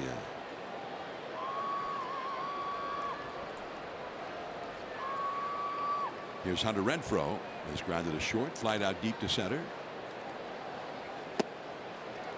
and 0-1. Renfroe, in the same inning that Myers hit his long home run, he crushed one out toward that deep left center field part of the ballpark, and Gorky Sinet has been a leaping catch on the ball. And that one in there at 92 miles an hour. Strike 2 call. Both bullpens are busy. Stephen Okert, the left-hander, up in the Giants bullpen. Hosmer, a left-handed hitter, is on deck. Struck him out looking. Just carving him up with fastballs. He has faced 5 hitters and struck out 4 of them since coming in. Only one of them has been a called strike 3, but clearly Renfroe looking either off speed or middle in, but he was not looking away with hard stuff.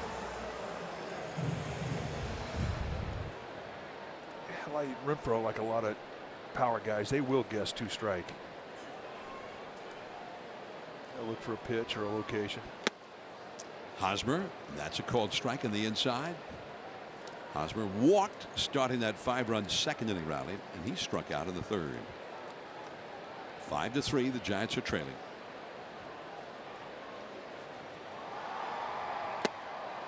A little bit off the inside this time. About an inch farther inside. Robert Stock, a right-hander, hard thrower, is up in the Padre bullpen. Erlin has given the Padres 5 innings with the lead. Curveball in the dirt that time, and the count is 2-1.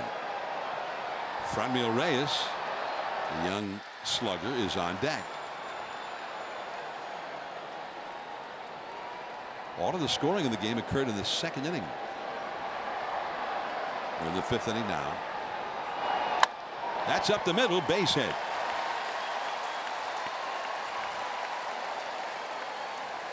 First base runner allowed by Pierce Johnson, and the inning extends to Reyes.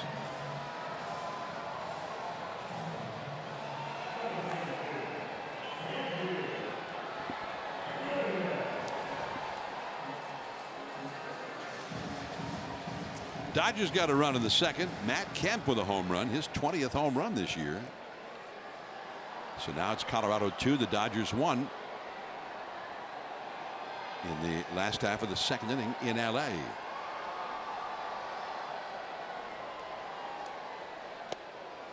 Called strike one to Reyes. Reyes hit a single in that 5-run second inning rally, scored the second of the runs, and he lined out to right in the third. He's one of those guys, the ball just seems to come off his bat hard again and again and again. Well, he got handcuffed on that one. Strike two. Good 2-seam movement. Fastball at 93. As I mentioned, Pierce Johnson, 2 different types of fastball, the 2-seamer, the 4-seamer. And for a guy as big as Reyes, I mean, you're going to crowd him. You're going to make him prove to you that he can hit the inside pitch. That's Hosmer over at first. Garcia on the bag with him. And he backed off the plate. That's interesting. 0-2 the count, and Hosmer jumps back to the bag. It's interesting because that's a 23-year-old hitter. So he's been crowding the plate. Yep. So he's made an adjustment. Made an adjustment in the box.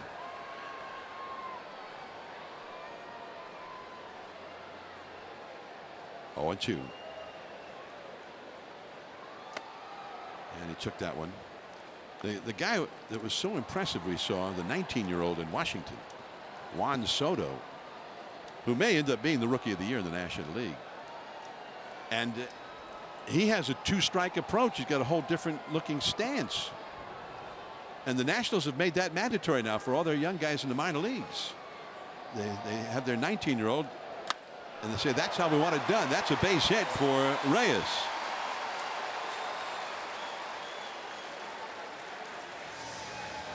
Last night, Reyes had a home run that was very controversial. Well, and he really, this ball hit up the bat. It was up off the sweet spot towards the label. Barely got over the wall. In fact, we weren't convinced that it was. We thought that the fan had come in and reached across the fence, putting him in the field of play and interfering with the ball, which we thought that Chris Shaw could have caught. Well, there just wasn't enough evidence. It wasn't an angle that the umpires back in New York could overrule it definitively, and it remained a home run. Stephen Okert in for the bullpen. When it's time for a change, think Speedy Oil Change and Auto Service, your oil change, tune-up, and repair experts.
And Corey Spangenberg coming up, and the left-hander Stephen Okert on to face him.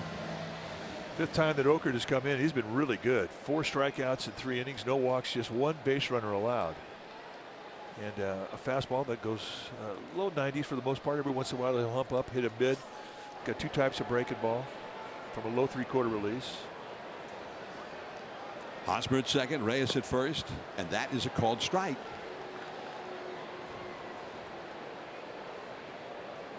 Spangenberg has had an RBI single, and he has also doubled into the right field corner.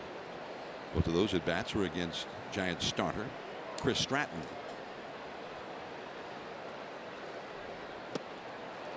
Looks like he tried to launch that one.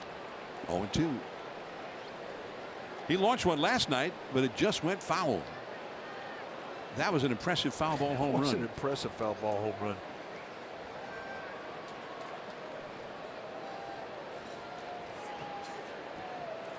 Two on, two out. 2 strikes the count. Crawford to panic covering for the force out on Reyes. On to the 6th. Crawford, Garcia, Shaw coming up. Giants trail 5-3.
The authentic fan.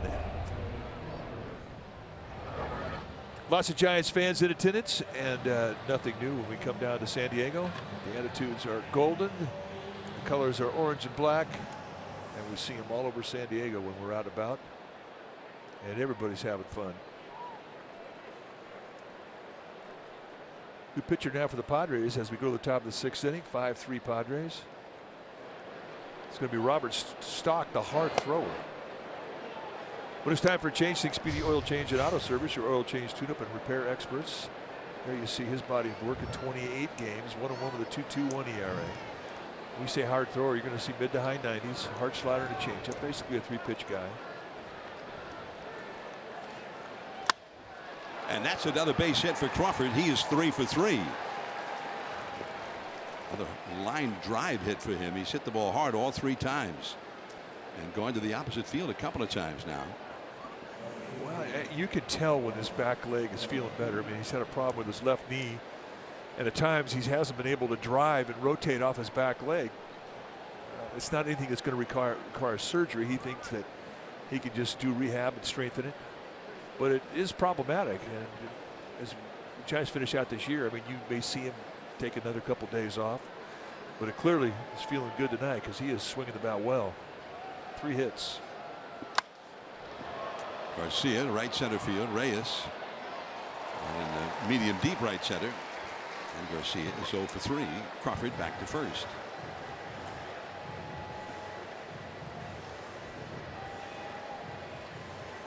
So 1 out here is Chris Shaw. This guy's Stock is kind of a very speeded up kind of a delivery, almost like a violence in his motion. He gives you that quick little back turn a la Johnny Cueto, but then he turns right back around like he's just trying to throw it with all his might. And that's a called strike to Shaw. A lot of power from his lower body. I mean, big, thick-legged pitcher. And he's got a really quick move. I mean, you look at those big, thick legs, and he surprises you with his quickness. That's a base hit to right field. Another hit for Shaw. He's had 7 hits in his last 12 at bats. And a couple of walks on top of that. Yeah, he has definitely hit the comfort zone. I mean, you can tell when a young player starts to believe he can play up here, and it's happening with Chris Shaw. There for a while, his 1 for 21 was rough. He had a long home run, but he had a lot of swing and miss, a lot of strikeouts. And he is climbing right up to the batting average board. 4 days ago, hitting .045. Now he's hitting .235. So put 190 points on his batting average.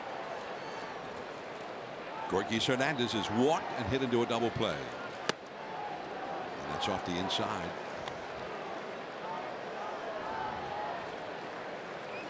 Alan Hansen comes out on deck for the Giants. With the pitcher due up next.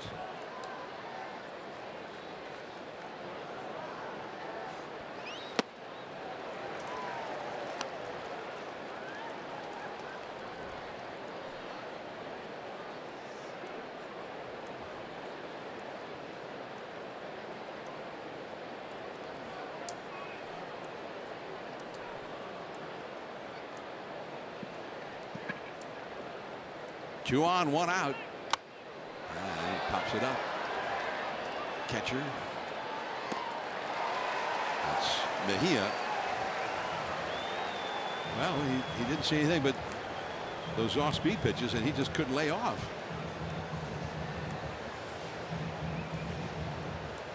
So now Hansen will come up as the pinch hitter for Okert. Hansen has been the Giants' top left-handed pinch hitter. He's hitting .400 as a pinch hitter, batting left-handed, 10 for 25 with a couple of home runs. Let me see. That's his overall pinch hitting. He's only had 1 pinch hit at bat right-handed. 10 for 25 as a left-handed batting pinch hitter. 2 down.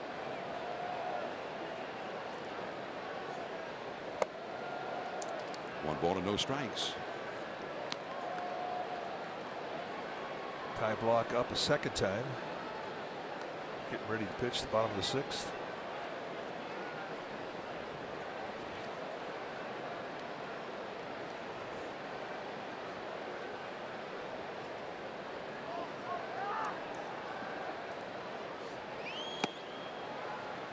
Two balls and no strikes.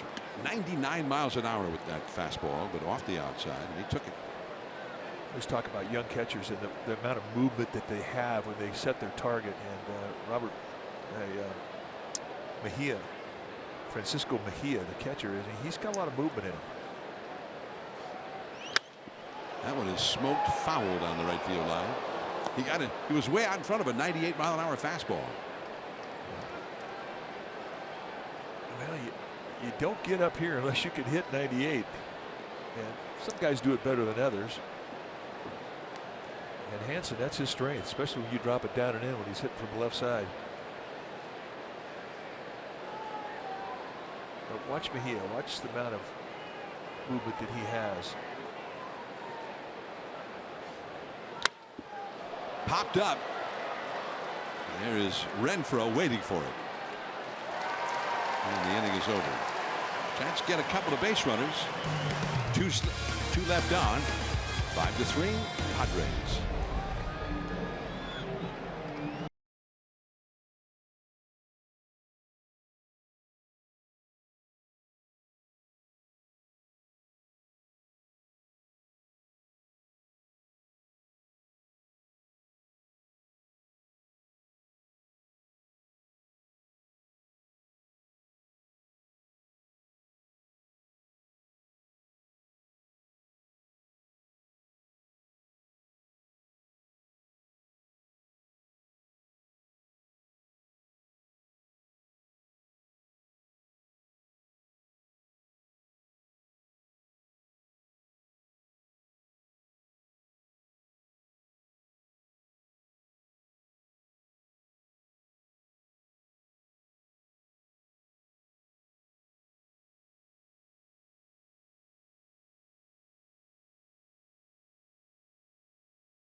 going to leave San Diego tomorrow, flying to St. Louis on the off day, and they're going to open up a 3-gamer against the Cardinals in St. Louis. Friday it'll be Madison Bumgarner against John Gant, Derek Rodriguez against Adam Wainwright on Saturday, and the Sunday finale will be Andy Suarez against Miles Mikolas. And that's our Wells Fargo a look ahead.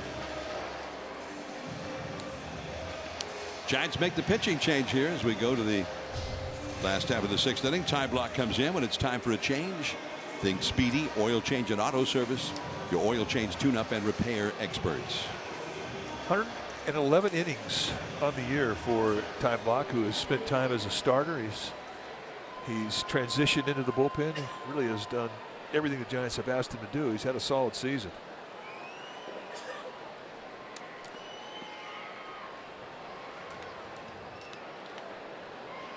Freddie Galvis leads off. He had an RBI single in the 2nd inning against Stratton. Flied out to left in the 3rd. He's batting from his strong side now. He had a 4-hit game batting right-handed last night. He's 2 different hitters, righty and lefty. As a right-hander, he's hitting .285. Whereas batting left-handed, came into the game hitting .217. And he almost tied the game last night in the 9th inning with a deep fly ball against Will Smith. What was it? It missed by a foot? Less than a foot? Yeah. It hit the top of the wall in deep left center. But that was where Smith put an end to it. He then struck out the next 2 hitters, the 2 big power hitters, Reyes and Renfroe, to end the game. Wound up striking out the side. 3-2 now to Galvis, who thought that was ball 4.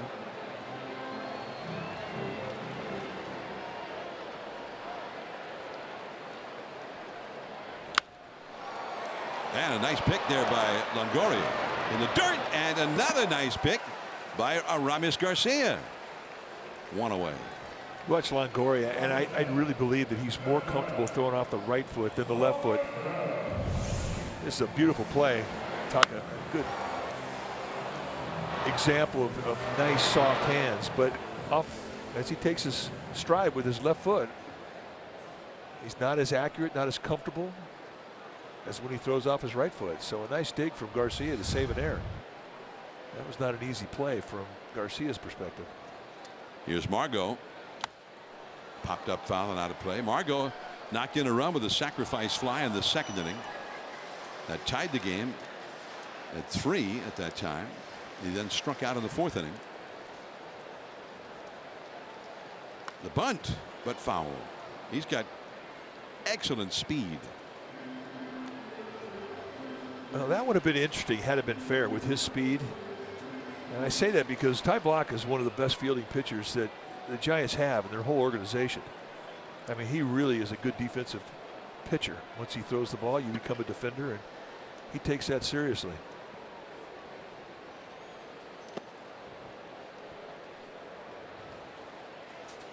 '28 career starts at first base in the minor leagues, so he had some experience there earlier. Mostly a catcher, though. He's this week here in San Diego, his first 3 games at first base as a big leaguer, and he's done pretty well. What do you think? Well, you have good hands. You have good hands. What you learned, good feet, you've arrived. Soaring fly ball to left center. Shaw. And that's all for Margot. 2 down. But I think it's kind of what you see now come out of the minor leagues. When you have good athletes come through a system, they play different positions. And because when you get to the big leagues, if you're a bench player, sometimes there's just 4 extra guys in a game, 5 maybe. You have to be able to do other things. And one thing I say about Garcia, I mean, he has taken the glove over there and he's welcomed the challenge. He is not intimidated by first base at all. Well, I think that is a good point. That's the way to get to the big leagues. Play other positions where a team can feel that they could rely on you in multiple positions. Are you packing up? I heard a rumor that Dwayne Kuiper is going to be coming back for the 7th inning. So if he leaves the radio booth, then there's nobody in the radio Oh, booth. I see. So you have to. I get the system now. Why don't you just come with me to the radio booth? That'd be kind of cool, wouldn't it?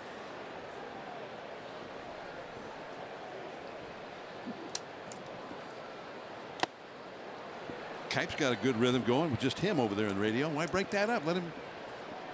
Why not? Of course, he had a pretty good rhythm going with you in the first 3 innings here in the TV. I don't know. We lost our rhythm in the second inning. Tell me about it. The second inning that seemed like it was never going to end. That is a very strong inning for Ty Blach. Dwayne Kuiper will be back along for the 7th. Top of the order coming up. Giants down 5-3.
Beg your pardon. Through 6 foldings of play, it's 5-3 Padres. The big inning was the second inning. Giants with a 3-run inning. The big hit, a 3-run double off the bat of Chris Stratton, his first ever double. But at the bottom of the second inning, the Padres erupted for 5. The big swing of the bat, well, a home run by Will Myers, his 11th on the year. That's our Toyota game summary. Right now, we're going to see a brand new pitcher for the Padres. It's going to be Trey Wingentur when it's time for Change Things Speedy Oil Change and Auto Service, your oil change, tune-up, and repair experts. 18th game that he's come in. A big fella. He's 6'7", 240, and he's a hard thrower. You're going to see mid to high 90s. And so we go. Top of the 7th, 5-3 Padres. And once again, my partner and pal, Dwayne Kuiper. It's like nothing's happened since I left. Well, it was all the second inning. As Panic takes a strike.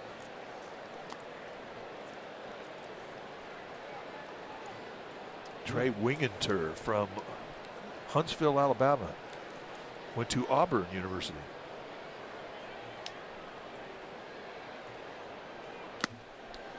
Panic tonight is 0 for 3. He's at 3 ground balls.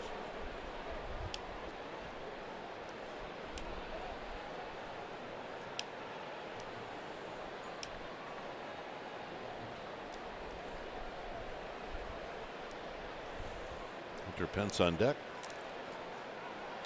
Foul back. I mean, you almost get the feeling that the Giants are trailing by like 9 runs. They're trailing by 2. Well, they can get that back in a hurry. Bloop at a blast.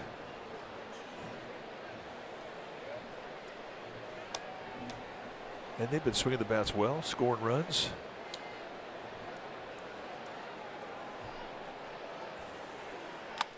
Panic with another ground ball. So 4 ground balls, and Panic is 0 for 4. And that'll bring up Hunter Pence. The Giants' first 3 hitters in this lineup are 0 for 10.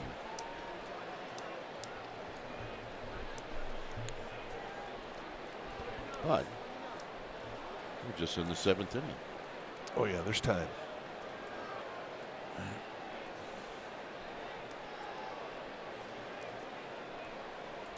Potential the check swing foul to the backstop. Just another guy coming out of any of the bullpens around Major League Baseball that's throwing 98 and 99. Well, you're not going to go up there looking for anything but the fastball. He throws it about 80% of the time. 2-pitch guy. He has a slider. It's kind of slurvy. That was it there. It's foul. Nothing in 2. But I mean, anymore, these guys just, they're not that impressed with 96, 98. They see it all the time. You adjust. Well, I'm impressed, I have to tell you. From the safety of my chair, that's very comfortable. But as a player, I wasn't that impressed with those. I was impressed with the changeup. That's what I was impressed with. Rick Shue making the play, looking for applause, getting none. It's tough to be a coach.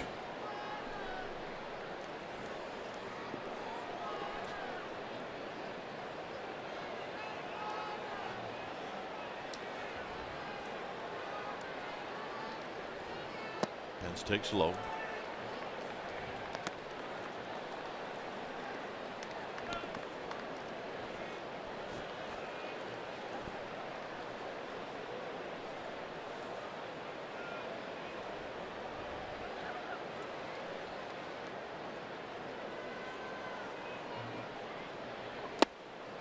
Close pitch, and it goes Pence's way, and it's 3-2. Yeah, Wingate wanted it. If you're a young pitcher, one thing you never want to do is drop stank eye on Joe West, the old umpire behind home plate. Got him. So in the end, it was a fastball above the hands, and he gets the strikeout. So here's Longoria. You know, with Joe West, I mean, he could say that he's got more years in the big leagues than anybody on the field or in either dugout has in life. I mean, that's how long he's been around. Came up in September 1976. So he doesn't have a lot of patience with rookies.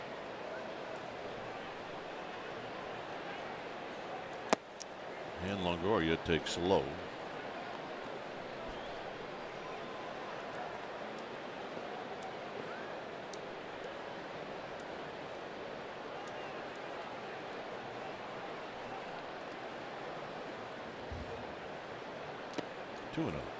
Joe West came up, and the way that the umpires set up, they had American League umpires and National League umpires.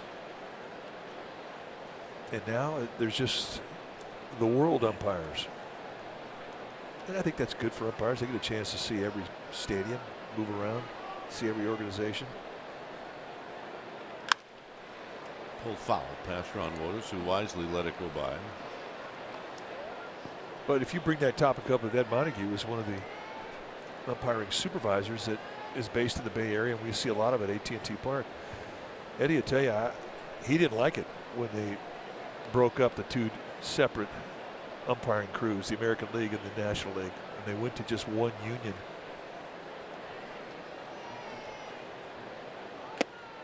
Well, I think Eddie, and you can probably talk to an American League umpire from back then. I think there was a rivalry between those two groups. Absolutely there was. They're as competitive as the players.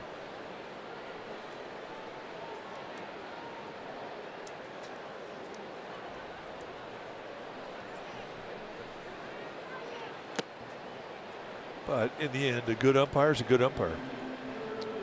That's true. And Eddie just thought there were more bad ones in the American League.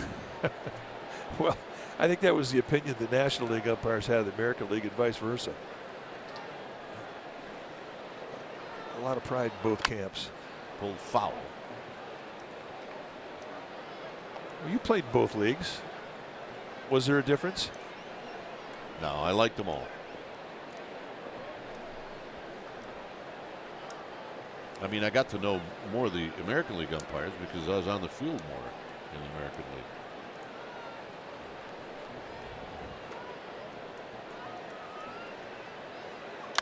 Longoria pops this one out to right field for Reyes. And that'll end the inning. It'll be the top of the order coming up, and it remains 5-3 Padres.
Brought to you by Southwest. Yes to low fares with nothing to hide. That's transparency. By Heffernan Insurance Brokers. Insurance and financial services for you and your business. Visit hefins.com. And by Xfinity. X1 will change the way you experience TV. Here's block to Myers, and Myers takes a called strike. Myers at bat in the second is the difference in this game as he parked one just to the left of straightaway center field for a home run. Here he rolls that foul. It's 0-2.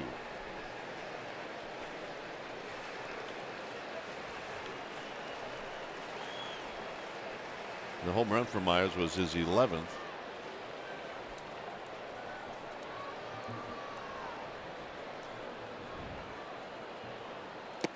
Outside. 4 pitchers for the Giants: Stratton, Johnson, Okert, and Block.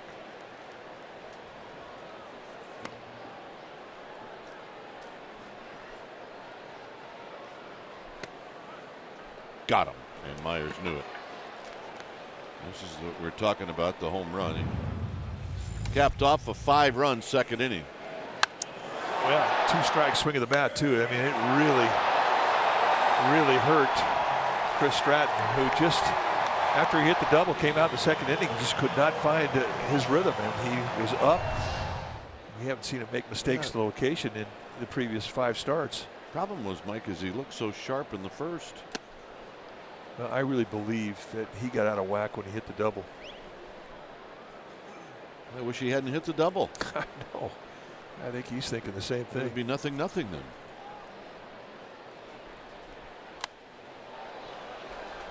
Pop up out of play. You see Mejia's switch hitter.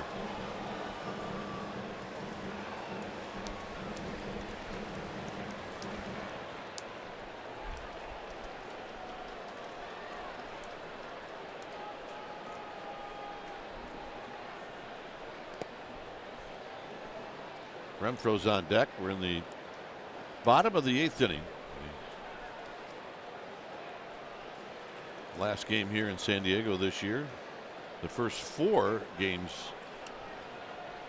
of the year next year will be here in San Diego. Swing. You're going to miss. 2-2. Good changeup. A little odd to start out the season with 4 games.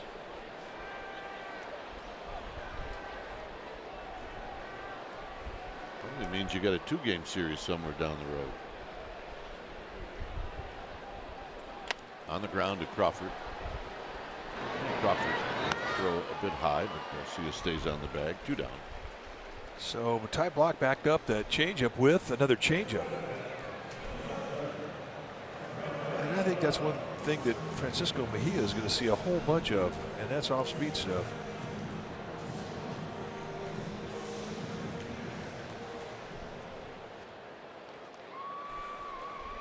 Renfroe 0 for 3.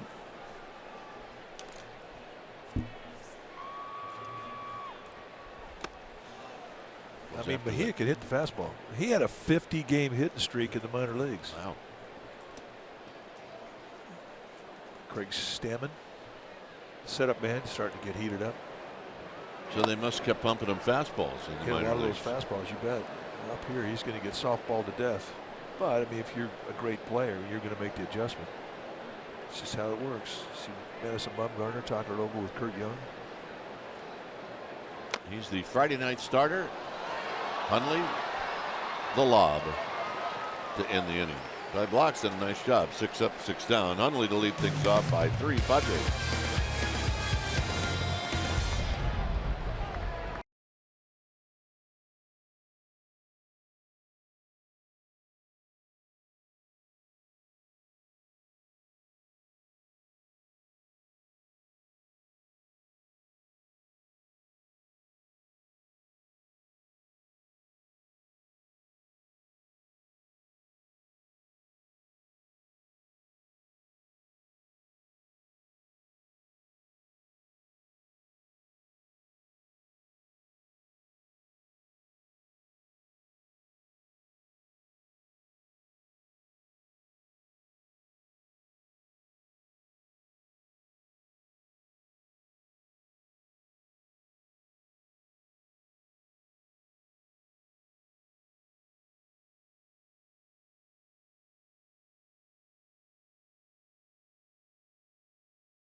And for $25.99, you can watch every out-of-market regular season game plus a free subscription to MLB At Bat. Premium, blackout, and other restrictions apply. Visit MLB.tv to take advantage of this very, very, very special offer. He's got his Barry Bonds hat on, his cap. And they're just a little concerned about the 2-run deficit, so Giants going to try and do something about that right now.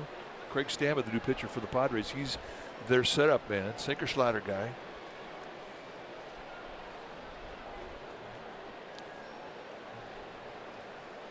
He's facing Hundley, who's swinging the bat pretty well right now. And Hundley takes a strike. Hundley's 2 for 3. Crawford's the guy that's hot. He's on deck.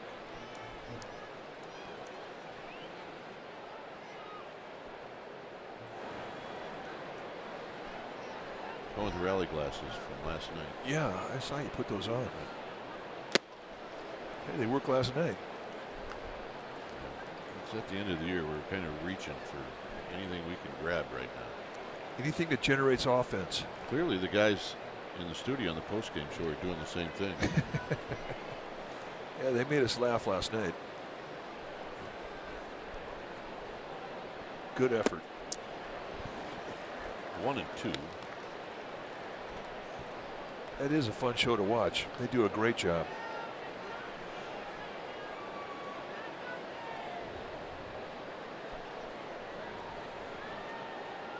Outfield straight away.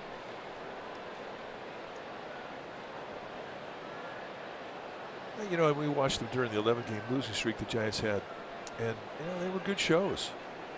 And that's not an easy thing to do. Analyze 11 straight losses. So we appreciate it. Well, you can stop because they're going to be full of themselves here in a little bit. That's true. 2 and 2.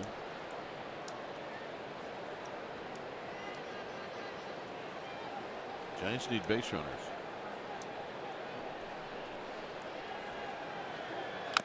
Foul.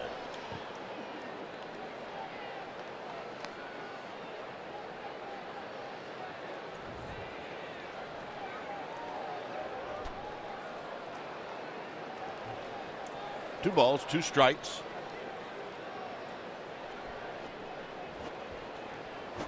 I'm thinking this is the largest crowd of the 3 games. Feels like it. It sounds like it. Hundley towards the hole, but cutting it off is Myers. And Myers will throw him out. Now that's what Stammen's all about, getting the ground ball.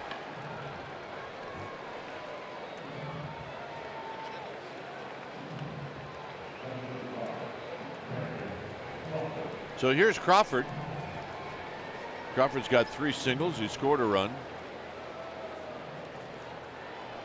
His average up to 260. That's what 3 for 3 does for you in September. Your average goes up 5 points.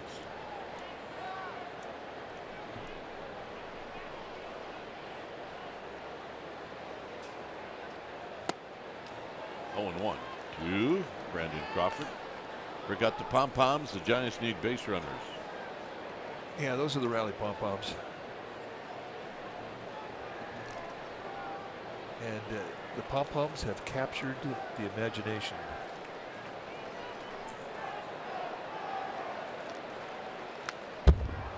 $31,933, and that is the largest crowd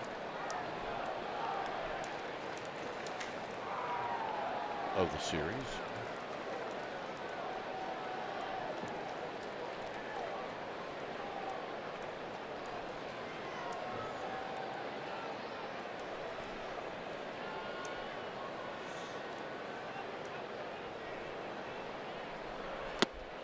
Just inside, it's 1 and 2. Yeah, outstanding pitch right there. Tried to go front door with that 2-seam movement.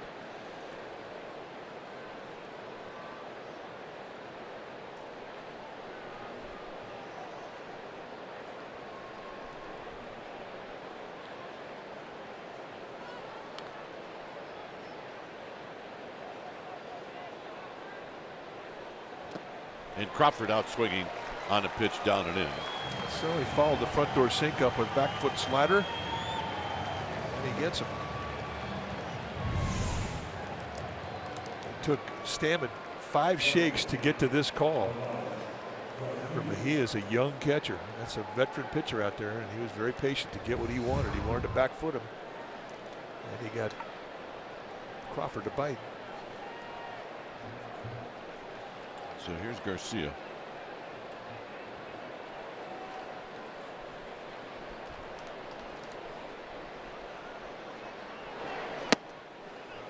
And a strike, and it's 0-1.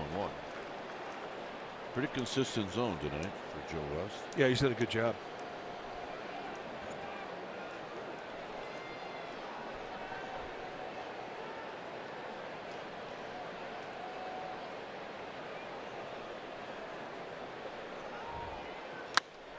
Hit well to right.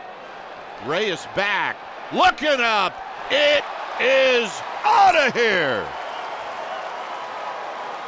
And it's a 5-4 ball game.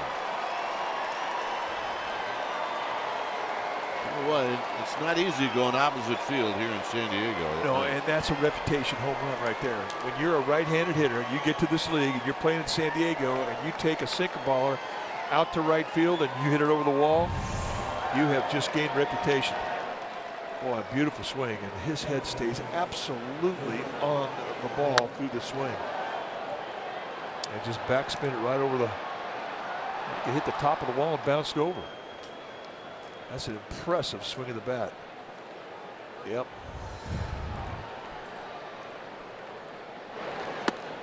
I mean, that's one that gets talked about in the coach's room after the game. That's his third of the year. Yeah, that's his most impressive one. They've all been impressive, but that one going right field in San Diego, that opens some eyes. And there's a lot of scouts here too, by the way. Shaw falls behind 0-2. Giants have a couple of their scouts here, right? Champions here. Andy Skeels, we had a conversation with Andy before the game.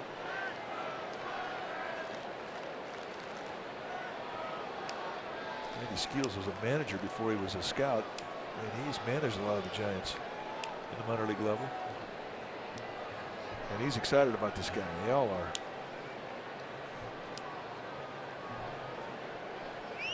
Shaw takes low. It's 1-2.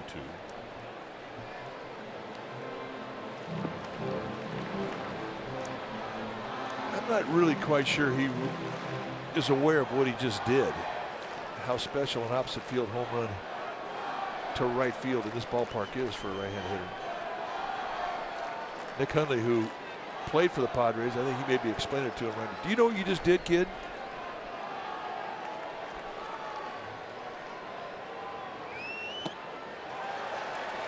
Shaw strikes out to end the inning. The home run Garcia makes it a one-run ball game. And anytime it leaves the park, it's bye-bye baby. As we head to the bottom of the eighth, it's 5-4. San Diego, congratulations all the way around.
For the Padres is Ty Block to face Eric Hosmer.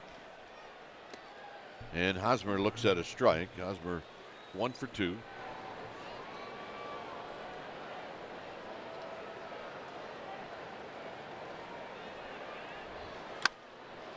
And he rolls this one down the third base line for a base hit.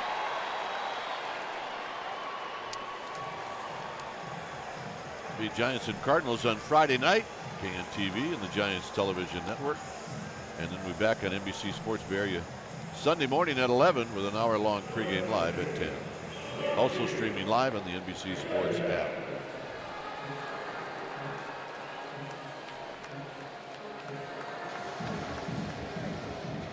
So here's Reyes.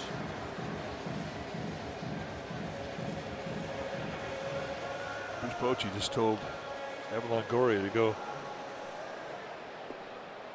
have a little chat with Ty Block. They want to give Ray Black a little more time in the bullpen to get heated up. Should take a lot of throws tonight to establish fastball. 10 throws, you should be good to go.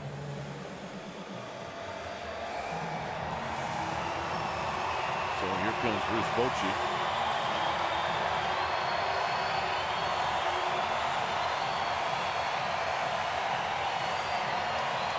So Black to replace Block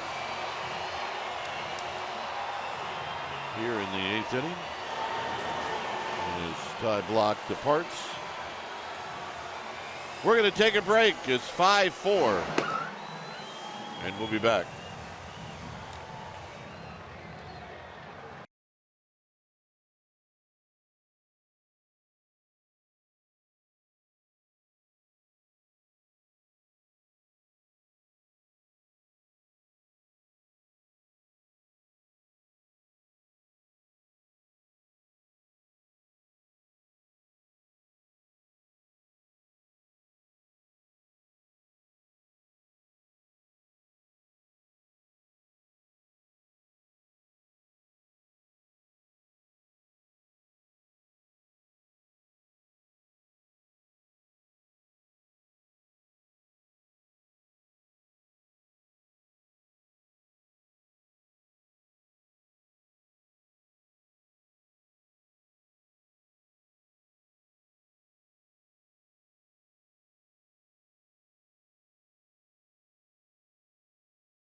Join Jeff Garcia on 49ers pre and post game live 1 hour before and after the Niners face the Chiefs this week on NBC Sports Bay Area. The home of the authentic 49ers fan is NBC Sports Bay Area.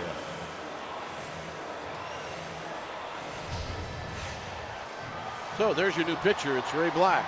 Hard throwing Ray Black. 22nd time that he has come in. 27 strikeouts in 20 innings and just 12 hits allowed. Mid to high 90s with the velocity on that fastball with a curveball and a slider.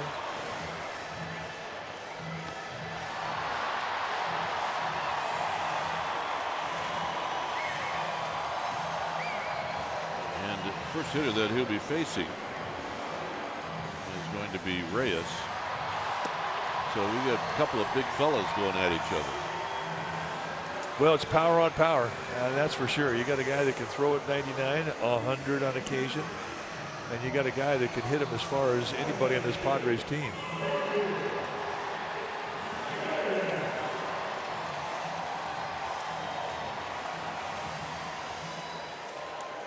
That little guy just happy to be here.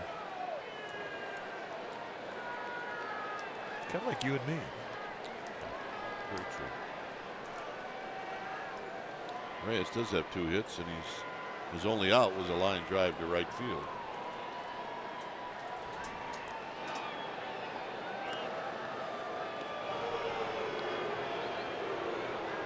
Hosmer 6 steals. He's been caught 4 times.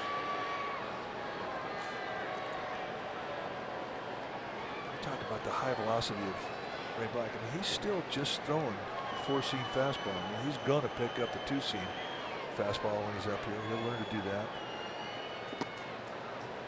Close. 1 ball and no strikes.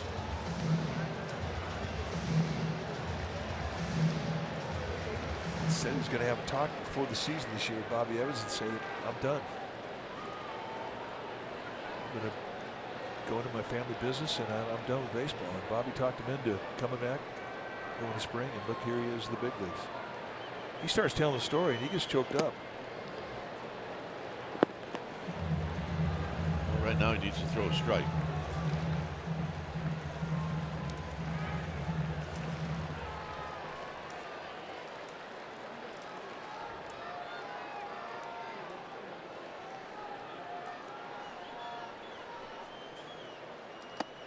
He does, and Reyes goes around. It's 2 balls and 1 strike. Chad Whitson, first base umpire, ringing up Reyes, which makes Reyes talk to himself a little bit.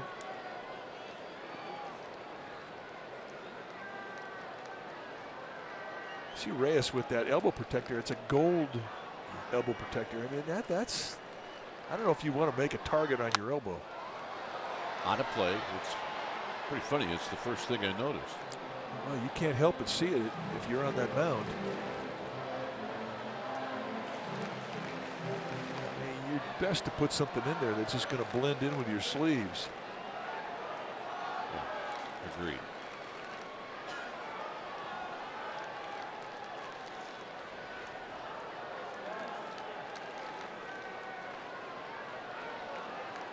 Two-two pitch. Not close. 3-2 pitch coming up.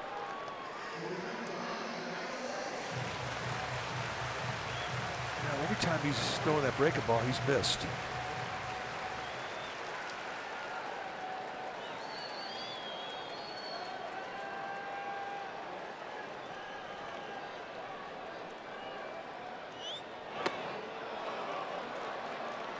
And the walk.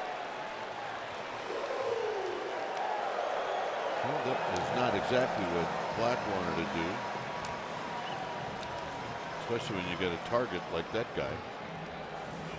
And now here's Spangenberg.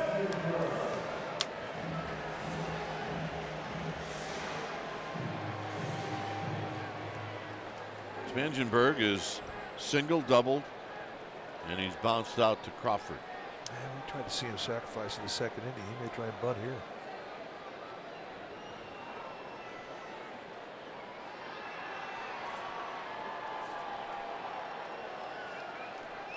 And he takes a strike at 96, and it's 0-1.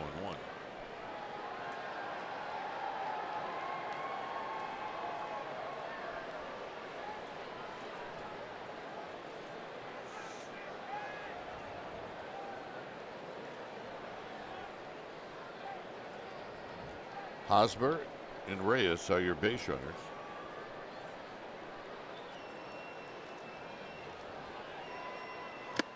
And a healthy swing, and it's 0-2.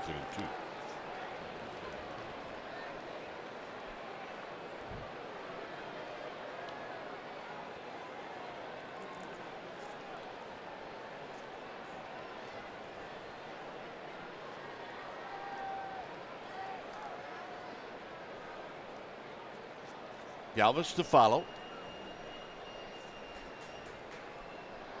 And Black spins around to see if he can catch Hosmer sleeping. Almost did.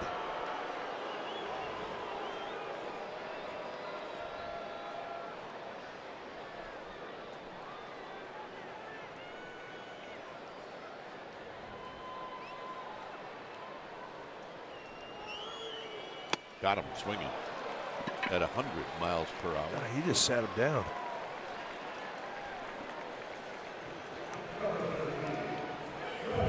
Three pitches, 3 fastballs, and this one was by him. And Spangenberg is not an easy guy to throw a fastball by, especially at the letters. So here we're going to see Freddie Galvis. Galvis had a base hit in that second inning.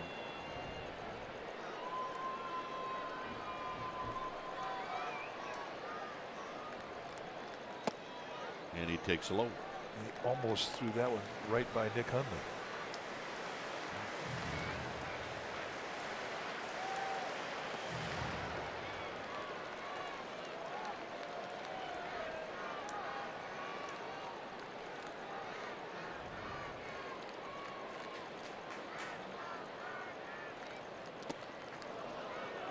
That's Two balls and no strikes. That's a big play right there with one out. Nick Hundley digging that one hopper out. That breaking ball was way inside and it came up high. And watch him go over and backhand this like a shortstop going in the hole. I mean, remember, one out, those guys advance. That changes the world. The way you defend them, the way you move set your defense in the infield.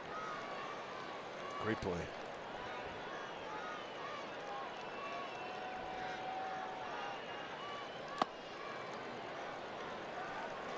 It's 3-0. And he can't walk him here with one out. He's got to come in that strike zone. So Black going to take a little bit of a walk here. I mean, he knows the deal.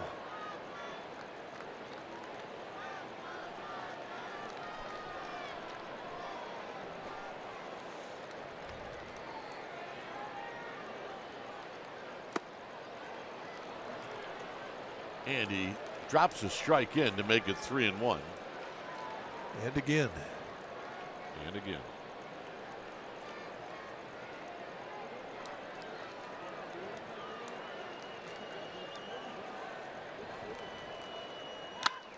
High drive to right. And gone.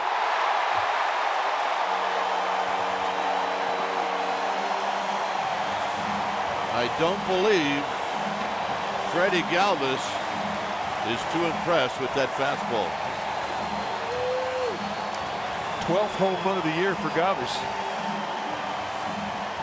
And I have to agree with you. He was sitting on it. It was the 5th pitch of the at-bat. He had him timed. He looked middle in, and that was right in his wheelhouse at 99. What do you say about big leaguers not impressed with that? They're just not. Especially when they've seen them, especially when they have count leverage. I mean, right now the Padres aren't looking for anything else but the fastball because Black's not getting the breaking ball over. As he goes forward, that's going to have to be something that he gets better at, the command of those breaking pitches, because they'll set up the fastball.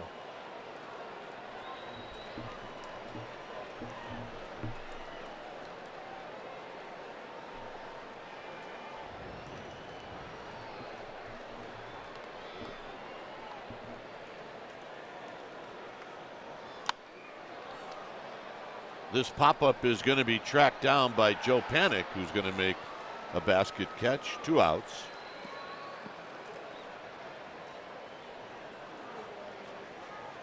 And it appears that it's going to be Hedges, Austin Hedges, who's going to hit. And he's not going to go up there and look for anything but a fastball, and he's going to try to hit it farther than Freddie Galvis.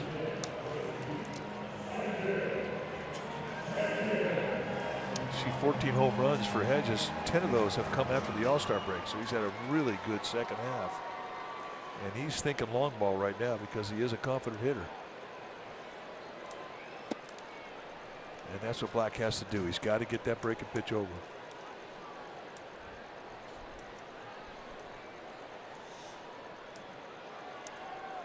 A 4-run lead now for the Padres.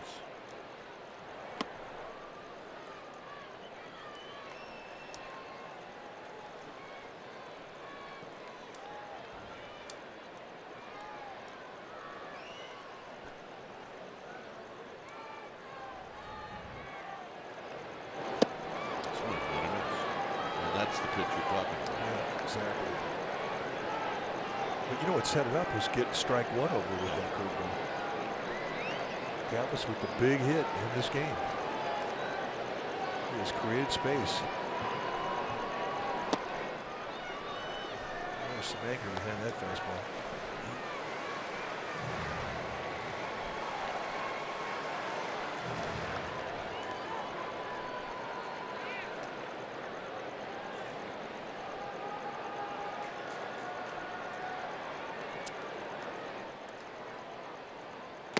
And he got him with a 99-mile-an-hour fastball to end the inning. Damage done. 9th inning coming up. It's 8-4 Padres.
And he'll be going after Gorkis Hernandez, and then a pinch hitter, and then Joe Panik.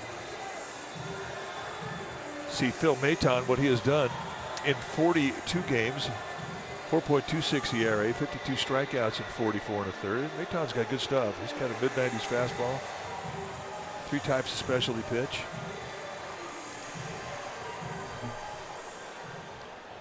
There you see the numbers for Maton.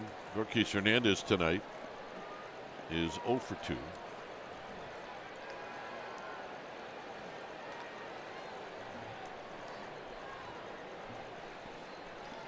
And the first pitch to Gorkis is a foul back at 92, and it's no balls and 1 strike.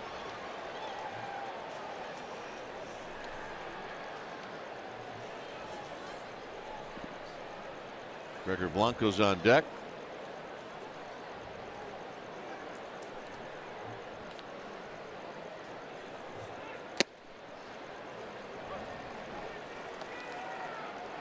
And it's 0-2.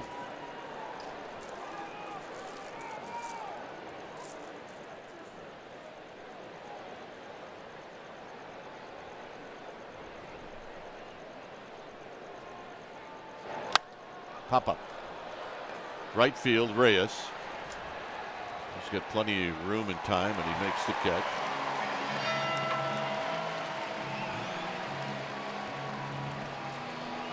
And here's Blanco.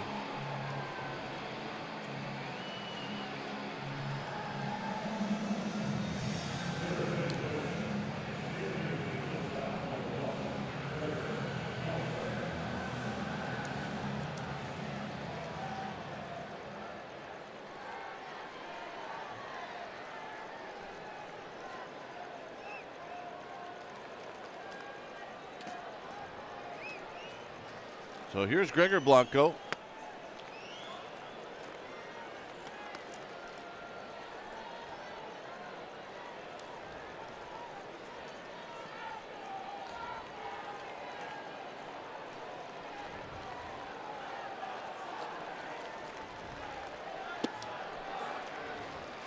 So Blanco trying to get on for Panik and then move the line along to see if you can get somebody to just knock one out of the park. That's the plan. Die hard, as Dusty Baker used to say.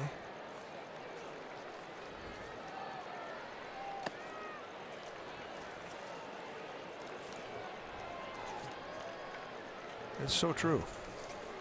Compete.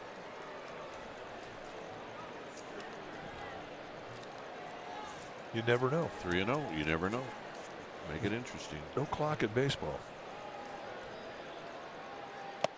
And a 4-pitch walk. Which was the last thing that Maton wanted to do. But hey. A little glimmer of energy in the Giants dugout with that one-out walk. Just stood in the dugout, turned around, and went to get a drink of water.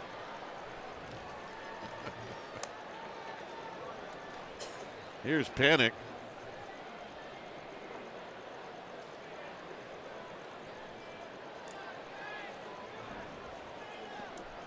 Joe tonight has hit 3 ground balls, or make that 4 ground balls.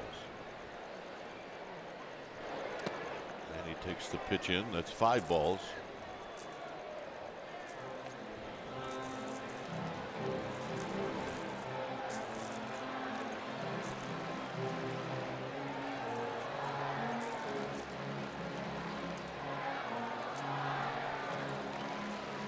So Mejia went out and had a word.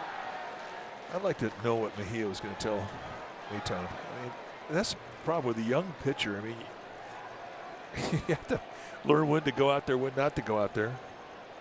For the most part, you're told to go out there by a manager, which is fine with a pitcher.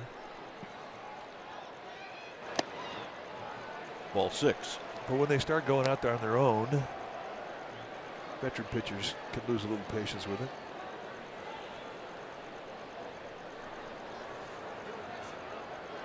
Kirby Yates, the closer, back up.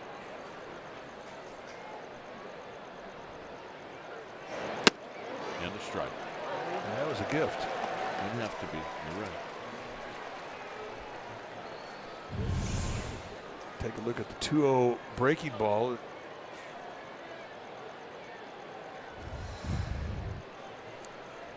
gift. On the ground, and this will be a double play to end the ball game. Nice play by Hosmer as he caught it and he flipped it across the diamond.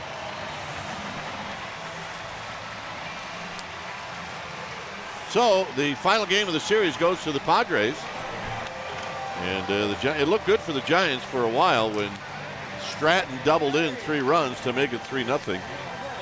But the bottom of that inning, the 3rd inning, just did not go Stratton's way, and the Padres did not cooperate. Well, that's the first time we've seen Chris Stratton struggle with command since he's been called back up for the minor leagues. His ERA coming in today's game was 2.10.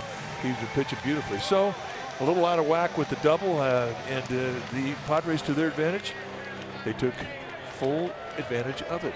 On